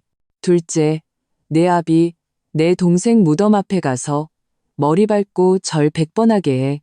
그리고 중앙일보에 공개 사과문 내고 자기가 입막음 돈 받고 시공사 비호해준 죄를 인정하게 해. 셋째, 그의 눈빛이 탐욕스럽고 악독하게 변했다. 네가 가진 돈 전부 내놓고 우리 집에 3억 원을 더 배상해. 못 채우면 빌리든 대출을 받든 해. 당신 금융 엘리트라며. 아는 사람 많을 거 아니야. 그 정도 돈 당신한테는 별거 아니잖아? 꿈깨. 박준호가 흥분해서 소리쳤다. 빌라는 우리 집이야. 3억 원은 더더욱 말도 안 돼. 임국철은 그를 전혀 상대하지 않고 오직 박선우만 쳐다봤다. 사흘 시간 주지. 고려해봐. 사흘 뒤에 내가 다시 올 거야. 아, 그리고 말하는 걸 잊었는데 이독 오래 끌면 나중에 해독제가 있어도 사람 폐인돼 식물인간처럼 평생 침대에 누워있게 될 거라고. 너희가 알아서 잘 판단해봐. 그는 말을 마치고 당당하게 병실을 나갔다. 병실에는 죽음 같은 정적이 흘렀다. 임국철이 떠난 후 병실에는 숨막히는 분위기가 감돌았다. 가장 먼저 무너진 것은 어머니 이미숙이었다. 그녀는 박철민의 침대로 달려가 그의 가슴을 치며 울부짖었다. 당신, 이게 다 무슨 짓이에요? 왜 그 돈을 받아서, 왜 나한테 숨겨서, 이제 다 끝났어. 집도 망하고, 돈도 없어지고, 당신 목숨도 위태롭게 됐잖아. 박철민은 침대에 누워 잿빛 얼굴로 한마디도 하지 않았다. 그저 눈을 감고 후회 가득한 표정을 지을 뿐이었다. 박준호는 화살을 박선우에게 돌렸다. 누나, 아까 왜 그 사람 안 막았어? 왜 경찰에 신고 안 했냐고. 이제 다 끝났어. 빌라도 잃고 3억 원이나 배상해야 해. 우리가 그 돈을 어디서 구해? 경찰에 신고? 박선우가 차갑게 그를 바라봤다. 그래서 아빠 감옥 보내게? 네가 그걸 원해? 아니면 그냥 그 빌라가 아까운 거야? 그게 지금 이 상황보다 낫지? 박준호의 감정은 매우 격해져 있었다. 빌라 없어지면 우리 어디서 살아? 내 방송 장비는 어디다 두냐고? 내 팬들은 다 내가 한남동 사는 줄 안단 말이야. 오빠 말이 맞아. 여동생 박아린도 울며 말했다. 나 내년에 유학 가야 하는데 친구들은 다 우리 집 빌라 있는 거 부러워한단 말이야. 이사 가면 나 비웃음 당할 거야. 언니 8천만 원 있다며. 일단 그거 먼저 내. 모자라면 언니 친구들한테 빌려. 언니 돈 많은 사람 많이 알잖아. 박선우는 자신의 귀를 의심했다. 이 지경이 되었는데도 그들이 걱정하는 것은 아버지의 죄, 그 죽어간 젊은 생명이 아니었다. 빌라, 체면, 방송, 팬, 그들의 이기심은 뼛속까지 새겨져 있었다. 그녀는 어머니를 보았다. 이미숙도 기대하는 눈빛으로 그녀를 보고 있었다. 선우야, 이제 우리 집을 구할 수 있는 건 너뿐이야. 너 금융계에서 일하잖아. 너라면 방법이 있을 거야. 그렇지? 일단 내 그 돈부터 내놓고 나머지는 우리가 어떻게든 마련해보자. 정 안 되면 내 강남 오피스텔이라도 팔아서 일단 내 아빠 목숨부터 구해야지. 방법? 어떻게? 박선우가 반문했다. 제 오피스텔을 팔라고요? 그럼 저는 어디서 살아요? 저보고 대출 받으라고요? 제 신용으로 이미 빠진 독을 메우라고요? 그러고 나서요? 당신들이 그 돈을 갚을 건가요? 아니면 애초에 갚을 생각도 없이 저 혼자 모든 책임을 지게 할 셈인가요? 가족들은 모두 침묵했다. 그들의 침묵이 최고의 대답이었다. 갑자기 박준호가 무언가 생각난 듯 눈을 빛냈다. 그는 박선우에게 말했다. 누나, 아니면 누나 명의로 사업자 대출을 받는 건 어때? 누나 은행장들 많이 알잖아. 누나 신용이면 3억 정도는 문제 없을 거야. 나중에 내 방송 대박 나면 내가 갚을게. 그 제안은 독침처럼 박선우의 심장에 깊이 박혔다. 그녀는 눈앞에 이 소위 가족이라는 사람들을 보았다. 어머니의 기대, 남동생의 계산, 여동생의 당연함. 그녀는 처음으로 뼛속까지 시린 한기를 느꼈다. 처음부터 끝까지 그들은 아버지의 죄를 갚을 생각도, 임국철과 그의 가족에게 사죄할 생각도 없었다. 그들이 생각한 것은 오직 어떻게 자신들의 빌라를 지키고 어떻게 자신들의 화려한 생활을 유지할까 하는 것뿐이었다. 그리고 그녀, 박선우는 그들의 눈에 가장 쓰기 좋은 도구였던 것이다. 그녀의 돈, 그녀의 명예, 그녀의 미래를 이용해 아버지의 탐욕과 죄악이 파놓은 이 끝없는 구덩이를 메우려는 것이었다. 싫어. 박선우는 또박또박 명확하게 말했다. 뭐? 박준호가 멍하니 자신의 귀를 의심하는 듯 되물었다. 싫다고 했어. 박선우는 전례 없는 단호함으로 반복했다. 아빠가 저지른 잘못은 아빠 스스로 책임져야 해. 그 빌라는 원래부터 부정한 돈으로 산 거야. 뺏기는 게 마땅해. 그리고 그 3억 원, 나는 단 한 푼도 내지 않을 거야. 내 노력으로 그의 죗값을 치러주지 않을 거라고. 박선우, 너 미쳤어. 이미숙이 비명을 질렀다. 그 사람은 네 아빠야. 내 아빠가 식물인간이 되는 걸 눈뜨고 보겠다는 거야? 어떻게 이렇게 냉혈하냐. 언니, 너무 이기적이야. 박아린도 그녀를 비난했다. 우리는 한 가족이잖아. 어떻게 우리를 모른 척 할 수 있어. 박선우는 웃었다. 그 웃음소리에는 절망과 조소가 가득했다. 내가 당신들에게서 쫓겨날 때 당신들은 날 가족으로 생각했나요? 당신들이 내 골수를 기증받고 내 전 재산을 털어낼 궁리만 할 때 당신들은 날 가족으로 생각했나요? 당신들이 가족 사진 찍으면서 날 배제할 때 당신들은 날 가족으로 생각했나요? 그녀는 가방에서 자신이 다시 붙인 합의서를 꺼내 병상 위에 세게 던졌다. 당신들이 원했던 건 딸이나 언니가 아니었어. 당신들이 원했던 건 결정적인 순간에 당신들을 위해 모든 것을 희생할 수 있는 바보였지. 똑똑히 들어도 이제 그 바보 나는 안 해. 그녀는 말을 마치고 돌아서서 걸어나갔다. 거기서 박준호가 뒤에서 달려와 그녀의 팔을 거칠게 붙잡았다. 그는 분노에 차 소리쳤다. 이 집이 널 얼마나 키워줬는데, 대학까지 보내줬는데 이제 와서 집을 위해 조금 힘 좀 쓰라는 게 그렇게 힘들어? 나는 나중에 큰일 할 사람이야. 내 인생에 오점이 있으면 안 된다고. 네가 반드시 이 문제를 해결해야 해. 박선우는 분노로 일그러진 남동생의 얼굴을 보았다. 마음속 마지막 남은 혈육의 정마저 완전히 끊어졌다. 그녀는 힘껏 그의 손을 뿌리쳤다. 그 힘에 박준호가 비틀거렸다. 내 인생에는 오점이 있으면 안 된다고? 그녀가 평온하게 그를 바라봤다. 그럼 내 인생은 당신들한테 진흙탕으로 끌려 들어가서 오점 투성이가 되어도 괜찮다는 거야? 그녀는 더 이상 뒤에서 들려오는 욕설과 울음소리를 무시하고 뒤도 돌아보지 않고 병원을 걸어 나왔다. 밖의 햇살이 눈부셨다. 박선우는 서울의 소란스러운 거리에 서서 전례 없는 맑은 정신과 자유를 느꼈다. 그녀는 자신이 무엇을 해야 할지 알았다. 도피도 타협도 아니었다. 진실을 직면하고 원칙을 지키는 것이었다. 병원을 나온 후 박선우는 집으로 가지 않고 조용한 찻집에 들어가 앉았다. 그녀는 생각을 정리하고 다음 행동을 계획하기 위해 절대적으로 조용한 환경이 필요했다. 그녀는 먼저 인터넷에서 임국철과 임민준의 이름을 검색했다.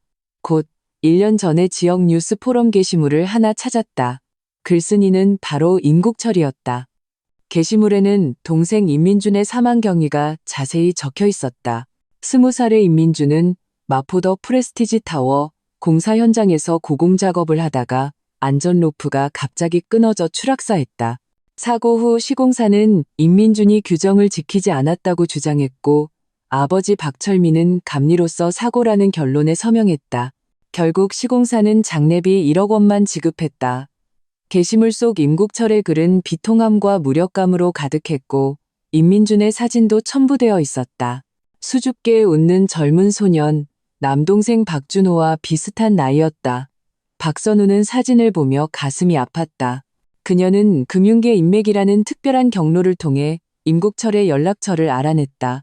그는 서울에서 병원과 멀지 않은 곳에 작은 건자재 가게를 운영하고 있었다. 전화를 걸 때 그녀의 손바닥은 땀으로 축축했다. 여보세요, 누구시죠? 전화기 너머에서 임국철의 경계심 가득한 목소리가 들려왔다. 박선우입니다. 박철민의 딸입니다. 상대방은 몇 초간 침묵했다. 이내 냉소했다. 어떻게, 박시댁 아가씨께서 드디어 납셨나? 돈이랑 빌라는 준비됐고? 만나서 얘기하고 싶습니다. 박선우가 평온하게 말했다. 단둘이서요. 저는 우리 사이에 돈 말고도 얘기할 다른 것들이 있을 거라고 믿습니다. 예를 들면 당신 동생의 정의 같은 거요. 임국철은 의외인 듯했다. 잠시 망설이다. 결국 동의했다. 그는 시간과 장소를 정했다. 오후 3시 한강변의 한 야외 카페였다. 다음 날 오후 박선우는 약속대로 10분 일찍 카페에 도착했다. 임국철은 이미 그곳에서 기다리고 있었다. 그는 색이 바랜 재킷을 입고 있었고 머리는 조금 헝클어져 있었다. 표정은 병원에서보다 평온해 보였지만 눈빛은 여전히 칼집에서 뽑아낸 칼처럼 날카로웠다. 말해보시오. 무슨 얘기를 하고 싶은 거요? 임국철은 서두 없이 본론으로 들어갔다.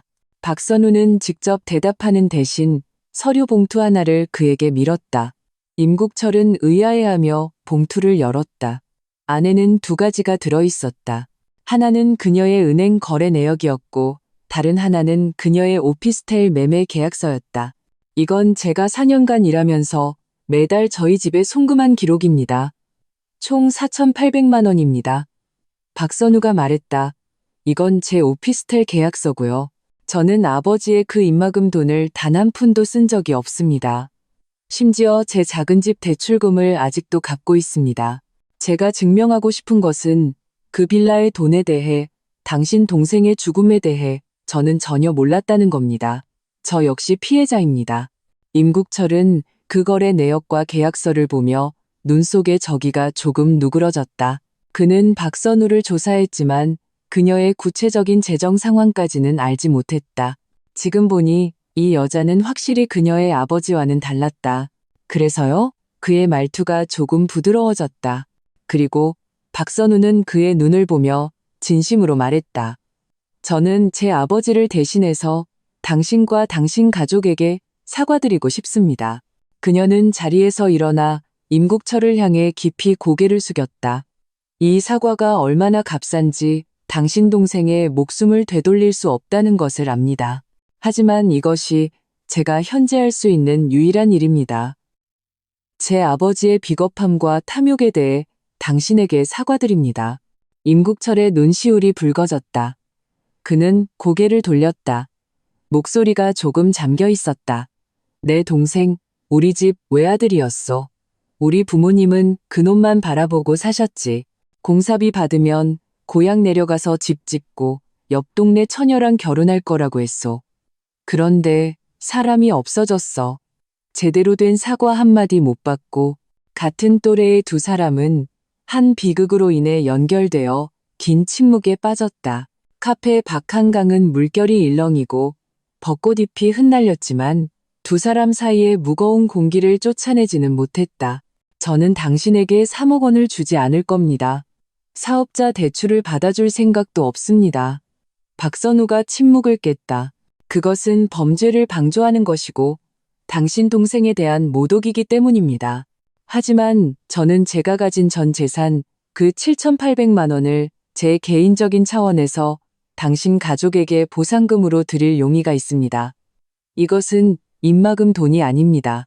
제가 한 명의 목격자로서 가족을 잃은 당신들에게 드리는 작은 위로입니다. 이것은 제 자발적인 행동이며 제 아버지의 죄와는 무관합니다. 임국철이 획 고개를 돌려 믿을 수 없다는 듯 그녀를 쳐다봤다. 무슨 뜻이요? 당신 아버지를 용서해달라는 거요? 용서가 아니라 올바른 방식으로 해결하자는 겁니다. 박선우는 고개를 저었다. 사적 복수는 문제를 해결할 수 없습니다. 당신 자신도 범죄자로 만들 뿐입니다. 당신 동생은 하늘에서 당신이 자신을 위해 복수하다가 인생을 망치는 것을 원치 않을 겁니다. 당신에게는 부양해야 할 부모님도 계시잖아요. 더 이상 잘못되어서는 안 됩니다. 우리는 법을 믿어야 합니다. 법? 임국철이 흥분해서 일어섰다. 나도 믿었소. 구청에도 가고 국토부에도 가고 경찰서에도 갔소. 결과는요? 그놈들이 서로 짜고 날 공처럼 찼소. 나는 공정한 사고 보고서 한 장도 받지 못했단 말이오. 그건 과거의 일입니다. 지금은 다릅니다. 박선우도 일어나 그와 마주섰다. 그녀의 눈빛은 단호했다. 제가 약속합니다. 이번에는 법이 당신에게 정의를 돌려주도록 만들겠습니다. 제가 직접 제 아버지의 죄를 고발하고 그의 증거를 경찰에 넘기겠습니다. 그가 자신이 저지른 일에 대해 마땅한 대가를 치르도록 만들겠습니다. 징역, 배상 하나도 빠짐없이요. 그녀는 가방에서 그 합의서와 한약 찌꺼기 사진을 꺼냈다. 이것이 그가 입막음 돈을 받은 증거입니다. 이것은 당신이 넣은 약 찌꺼기고요. 이미 검사를 의뢰했고 결과는 곧 나옵니다. 당신만 원한다면 우리 함께 경찰서로 갈 수 있습니다. 당신은 해독제와 투독 증거를 내고 관대한 처벌을 구하세요. 저는 제 아버지의 죄를 고발하고 그가 법의 심판을 받게 하겠습니다. 이것이 이 사건을 해결하는 유일하게 올바른 방법입니다. 당신 동생의 억울함도 풀고 당신이 더 이상 죄를 짓지 않게 하는 방법이요. 임국철은 박선우를 뚫어지게 쳐다봤다. 그의 눈빛은 복잡하게 변했다.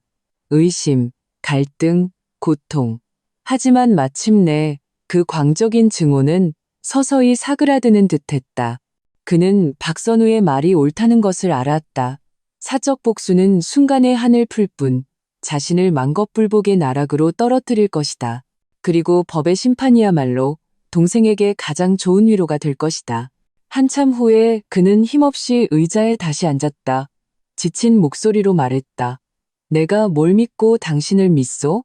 당신은 그놈 딸인데 언제든 마음이 바뀔 수 있잖소. 박선우는 가방에서 휴대폰을 꺼내 녹음 기능을 켰다. 지금 바로 제 약속을 녹음해 드릴 수 있습니다. 그리고 저는 이미 모든 증거를 백업해서 제 친구에게 맡겨두었습니다. 만약 저에게 무슨 일이 생기면 그 친구가 즉시 증거를 경찰에 넘길 겁니다. 저는 후회하지 않을 겁니다. 저는 더 이상 이 집과 어떤 관련도 맺고 싶지 않기 때문입니다. 저는 그저 당당하게 살고 싶을 뿐입니다. 임국철은 그녀의 단호한 눈빛을 보고 마침내 고개를 끄덕였다. 좋소, 한번 믿어보지. 하지만 만약 당신이 날 속였다는 걸 알게 되면 난 당신을 가만두지 않을 거요. 사흘 후 박선우는 다시 그 한남동 빌라로 돌아왔다. 그녀는 자신의 물건 몇 가지를 가지러 왔다. 구석에 잊혀있던 디자인 영감 몇 권, 할머니가 떠주신 스웨터, 그리고 대학 시절 수상작 디자인 스케치. 이곳에 오는 것은 이번이 마지막이었고 이 집과의 마지막 작별이었다. 집에는 가족들이 모두 있었다. 거실의 분위기는 폭풍 후 전의 하늘처럼 무겁게 가라앉아 있었다. 그녀가 들어오는 것을 보자 모두가 불붙은 화약통처럼 터져나왔다. 너 이제야 돌아왔냐? 돈은 준비됐어? 임국철한테서 연락은 왔고 박준호가 가장 먼저 달려들었다. 선우야, 너 정말 내 아빠 죽는 거 보고만 있을 거니? 그 사람은 내 친아빠야. 어머니 이미숙이 울부짖으며 그녀의 팔을 잡으려 했지만 그녀는 피했다. 박선우는 그들을 무시하고 곧장 위층으로 올라갔다. 한때 그녀의 것이었지만 이제는 잡동사니로 가득 찬 작은 방으로, 원래는 창고였던 그녀가 예전에 살았던 곳이었다. 그녀는 재빨리 자신의 짐을 챙겨 여행 가방에 넣었다. 그녀가 아래층으로 내려왔을 때 아버지 박철민이 그녀를 불렀다. 선우야. 박철민은 힘겹게 소파에서 일어섰다. 며칠 못 본 사이에 그는 마치 20년은 더 늙은 것 같았다. 등이 굽었고 눈빛도 흐릿했다. 얼굴에는 후회가 가득했다. 아빠, 죄를 인정할게. 그가 쉰 목소리로 말했다. 네가 경찰에 신고해라. 아빠가 너한테 미안하다. 임국철 그 가족에게도 미안하고 무엇보다 그 죽은 아이에게 아빠가 잘못했다. 아빠는 벌 받아야 해. 양심의 가책이었을까? 아니면 대세가 기울었음을 안 것일까? 박철민은 마침내 현실을 마주하기로 선택했다. 이미숙과 박준호, 박아리는 모두 경악했다. 안 돼요. 경찰에 신고하면 안 돼. 신고하면 우리 다 끝장이야. 이미숙이 비명을 지르며 그를 막으려 달려들었다. 아빠, 미쳤어요? 아빠 감옥 가면 난 어떡해요? 내 방송 인생은 끝장이라고요. 박준호도 외쳤다. 박선우는 아버지를 보았다. 그녀의 눈빛은 복잡했다. 원망, 연민. 하지만 그보다 더 큰 것은 후련함이었다. 그녀는 고개를 끄덕이며 알았어요. 그리고 어머니와 동생들을 보며 평온하게 말했다. 이것이 그가 맞이할 최선의 결말이에요. 그리고 당신들이 임국철 가족에게 빚진 것이고요. 오늘부터 저와 이 집은 아무 관계도 없습니다. 그녀는 말을 마치고 여행 가방을 끌고 다시는 뒤돌아보지 않았다. 죄악과 냉혹함으로 얼룩지니 호화로운 집을 걸어 나왔다. 그날 오후 박선우는 임국철과 함께 서울지방경찰청의 문으로 들어섰다. 박선우는 자신이 수집한 모든 증거를 제출했다. 합의서, 아버지의 은행 거래 내역, 한약 찌꺼기 분석 보고서, 빌라 CCTV 영상, 그리고 자신의 진술서, 임국철도 남은 독약과 해독제를 자진 제출하고 자신이 복수를 위해 독을 투여한 전 과정을 자백했다. 또한 시공사가 불량 안전 로프를 사용한 증거, 즉 동생이 생전에 몰래 찍어둔 사진도 제출했다. 사건은 곧 시경에 높은 관심을 끌었다. 중대 책임 사고, 뇌물수수, 상해, 죄질이 나빴다. 최종 결과는 박선우가 예상했던 대로였다. 아버지 박철민은 중대재해처벌법 위반, 배임수재죄 등 여러 혐의가 병합되어 징역 7년을 선고받았다. 임국철은 상해죄를 저질렀지만 자수, 증거 자진 제출, 피해자 가족의 선처 등의 사유로 징역 3년에 집행유예 4년을 선고받았다. 시공사 책임자도 입건되어 최종적으로 징역 5년을 선고받았다. 그 한남동 빌라는 불법 소득으로 간주되어 법원에 의해 압류 및 경매 처분되었다. 경매 대금의 일부는 임민준의 가족에게 배상금으로 지급되었고 일부는 국고로 환수되었다. 어머니와 동생들의 허황된 꿈은 하룻밤 사이에 완전히 산산조각 났다.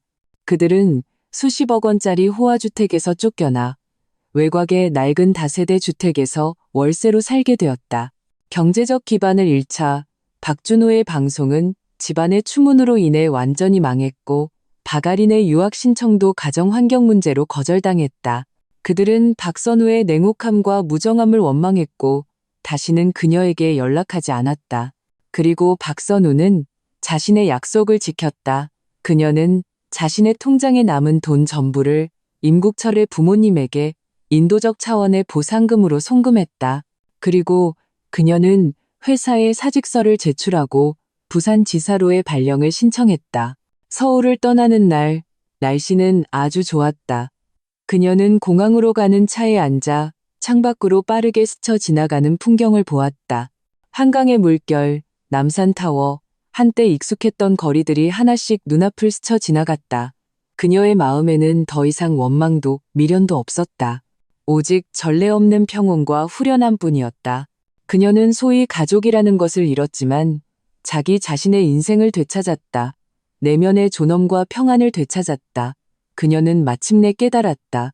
진정한 독립은 어디에 사느냐, 얼마나 많은 재산을 가졌느냐가 아니라 독립적인 인격과 옳고 그름을 분별하고 원칙을 지키는 용기를 갖는 것이라는 것을. 비록 그 원칙을 지키기 위해 엄청난 대가를 치러야 할지라도. 휴대폰이 진동했다. 새로운 메시지였다. 임국철에게서 온 것이었다. 고맙소. 우리 부모님이 내 집행유예 끝나면 고향 내려가서 작은 가게나 하면서 조용히 살자고 하시오. 당신은 좋은 사람이오. 새로운 도시에서 진정으로 당신 자신만의 행복을 찾길 바라오. 박선우는 그 문자를 보며 손가락으로 화면을 부드럽게 쓰다듬었다. 입가에 희미한 오랜만에 진심에서 우러나오는 미소가 번졌다. 차창밖 부산의 햇살은 서울보다 더 강렬했지만 또한 더 밝았다. 그녀의 마음을 투명하게 비춰주었다. 부산에 도착한 첫 달, 박선우는 새로운 업무에 온전히 몰두했다. 지사의 분위기는 본사보다 훨씬 자유로웠고 동료들은 대부분 젊었으며 서로를 평등하게 존중했다. 아무도 그녀가 여자라는 이유로 이래라 저래라 하지 않았고 아무도 그녀의 헌신을 당연하게 여기지 않았다. 그녀는 탄탄한 전문성을 바탕으로 금세 팀에서 자리를 잡았고 중요한 펀드 프로젝트를 맡게 되었다. 야근이 일상이 되었지만 피곤함은 전혀 느끼지 못했다. 자기 자신을 위해 싸우는 이 충실함은 그녀가 한 번도 경험해보지 못한 것이었다. 그녀는 회사 근처에 작은 오피스텔을 얻어 자신이 좋아하는 미니멀 스타일로 꾸몄다. 서울에서 가져온 디자인 영감들을 책장에 꽂고 할머니가 떠주신 스웨터를 옷장 가장 윗칸에 개어두고 대학 시절 수상작 디자인 스케치를 액자에 넣어 거실벽에 걸었다. 모든 물건 하나하나가 그녀 자신과의 연결고리였고 이곳이야말로 진정으로 그녀에게 속한 곳임을 상기시켜 주었다. 주말이면 그녀는 근처 미술관에 가서 전시를 보고 학생 시절의 디자인에 대한 열정을 되찾았다. 헬스장에 가서 운동을 했고 땀이 옷을 흠뻑 적실 때면 모든 억압과 서러움이 연기처럼 사라졌다. 가끔은 새로 사귄 동료들과 함께 해변을 산책하며 광안대교의 야경을 보았다. 바닷바람이 뺨을 스칠 때 그녀는 마침내 숨을 크게 쉴 수 있었고 마음껏 웃을 수 있었고 가장 진실한 자기 자신이 될 수 있었다. 한 번은 미술관에서 독립 디자이너로 일하는 한 여자를 만났다. 두 사람은 디자인에 대한 이해를 나누며 이야기가 깊어질수록 의기투합했다. 그 여자는 그녀에게 자신의 공익 디자인 프로젝트에 참여해달라고 요청했다. 산간지역 학교의 교실 레이아웃을 디자인하는 프로젝트였다. 박선우는 망설임 없이 수락했다. 이것은 철들기 위해서도 비위를 맞추기 위해서도 아니었다. 오직 그녀가 진정으로 사랑하는 일을 위해서였다. 그녀가 참여하여 디자인한 교실에서 아이들이 수업받는 사진을 보았을 때 그녀의 눈가가 촉촉해졌다. 진정한 가치는 가족을 위해 희생하는 것이 아니라 자신의 능력으로 다른 사람에게 따뜻함을 주는 것이었다. 그녀는 더 이상 원래 가족의 소식을 받지 못했다. 가끔 서울의 옛 동료를 통해 듣기로는 어머니 이미숙은 아파트 단지에서 청소 일을 하며 생활비를 보태고 박준호의 방송은 완전히 망해서 매일 집에서 게임만 하며 어머니에게 얹혀 산다고 했다. 박아리는 유학을 가지 못하고 작은 디자인 회사에서 보조로 일하며 일이 힘들다고 늘 불평한다고 했다. 아버지 박철민에 대해서는 아무도 언급하지 않았다. 감옥에서의 생활은 아마 순탄치 않을 것이다. 박선우는 이 소식을 들었을 때 마음에 아무런 파동도 없었다. 원망도 동정도 없었다. 그것은 그들 스스로 선택한 인생이었고 마땅히 그들 스스로 책임져야 할 결과였다. 그녀는 가끔 할머니를 떠올렸다. 할머니가 그녀의 손을 잡고 우리 선우가 출세했어라고 말하던 모습을 마음속에 희미한 아쉬움이 스쳐 지나갔다. 하지만 그뿐이었다. 그녀는 할머니의 사랑에 남아선우 사상의 편견이 섞여 있다는 것을 알았다. 그 사랑을 그녀는 온전히 받아들일 수 없었고 억지로 짊어질 필요도 없었다. 반년 후 어느 날 박선우는 고향에서 온 택배를 하나 받았다. 할머니가 보낸 것이었다. 안에는 할머니가 직접 든 더신한 켤레와 쪽지 한 장이 들어 있었다. 쪽지에는 할머니의 삐뚤빼뚤한 글씨가 적혀 있었다. 선우야, 날씨 추워지는데 따뜻하게 신어라. 할미가 너 보고 싶다. 그래도 널 원망하지는 않는다. 너는 잘 지내야 한다. 박선우는 그 덧신을 들고 한참을 멍하니 서 있었다. 눈물이 마침내 름부주 터져나왔다. 이번에는 서러움도 슬픔도 아니었다. 복잡한 후련함이었다. 할머니는 아마 영원히 그녀의 선택을 진정으로 이해하지 못할 것이다. 하지만 그녀는 결국 그녀를 그리워하고 있었다. 그녀는 할머니에게 답장을 보냈다. 부산에서 모든 것이 잘 지내고 있으니 몸 건강히 지내시라고. 하지만 집에 돌아간다는 말은 하지 않았다. 어떤 거리는 한 번 벌어지면 다시는 돌아갈 수 없었다. 돌아갈 필요도 없었다. 또 1년이 지났다. 박선우는 뛰어난 업무 성과로 지사의 부서장으로 승진했다. 그녀는 자신의 저축으로 작은 투룸 아파트의 계약금을 지불했다. 집은 크지 않았지만 햇살이 가득했고 발코니에는 그녀가 좋아하는 다육식물들이 가득했다. 이사하는 날, 그녀는 동료들과 공익 프로젝트를 하며 알게 된 친구들을 초대했다. 모두가 식탁에 둘러앉아 샤브샤브를 먹으며 웃고 떠들었다. 떠들썩하고 따뜻했다. 식사 중에 누군가 그녀에게 물었다. 선우 씨, 지금 이렇게 성공했는데 짝을 찾을 생각은 없어요? 박선우는 웃으며 고개를 저었다. 당분간은 생각 없어요. 저는 지금 이대로가 아주 좋아요. 제 일이 있고, 제 집이 있고, 제 친구들이 있고, 충분해요. 연애는 순리대로 흘러가겠죠. 억지로 구하진 않으려고요. 그녀는 정말로 그렇게 생각했다. 과거에 그녀는 늘 여자아이는 일찍 시집가야 하고 가정이 있어야 한다고 생각했다. 그것은 가족이 그녀에게 주입한 관념이었다. 이제 그녀는 깨달았다. 진정한 집은 결혼과 혈연으로 유지되는 것이 아니라 내면의 평안과 자족으로 지어지는 것이라는 것을 그녀는 이미 자신만의 집을 가졌다. 더 이상 누구에게도 의지할 필요가 없었다. 그날 밤 친구들이 돌아간 후 박선우는 발코니에 서서 부산의 수많은 불빛을 바라보았다. 휴대폰에 또 하나의 메시지가 도착했다. 임국철에게서 온 것이었다. 우리 부모님 건강이 많이 좋아지셨소. 나 고향에서 작은 슈퍼마켓 하나 차렸는데 장사도 꽤 잘 돼요. 그때 당신의 신념 덕분에 내가 잘못된 길을 가지 않았소. 고맙소. 박선우는 답장을 보냈다. 저도 고마워요. 제가 진실을 마주할 용기를 갖게 해주셔서 모든 일이 잘 되시길 바라요. 휴대폰을 내려놓고 그녀는 깊게 숨을 들이쉬었다. 부산의 밤바람은 꽃과 풀의 향기를 담고 있었다. 그녀는 한남동의 그 빌라를 떠올렸다. 그녀를 상처 입혔던 그 집을. 한때 서럽고 타협하고 자기 의심에 빠졌던 자신을. 그 모든 것은 지나갔다. 지금의 그녀는 더 이상 한남동의 이방인이 아니라 이 도시 부산에서 당당하고 독립적이며 자유로운 박선우였다. 그녀는 밤하늘을 올려다보았다. 비록 별은 보이지 않았지만 그녀는 알았다. 그녀에게 속한 그 별이 멀지 않은 곳에서 밝게 빛나고 있다는 것을. 미래는 아직 길었다. 그녀는 이 용기와 신념을 가지고 한 걸음 한 걸음 자신만의 햇살 찬란한 인생을 향해 나아갈 것이다.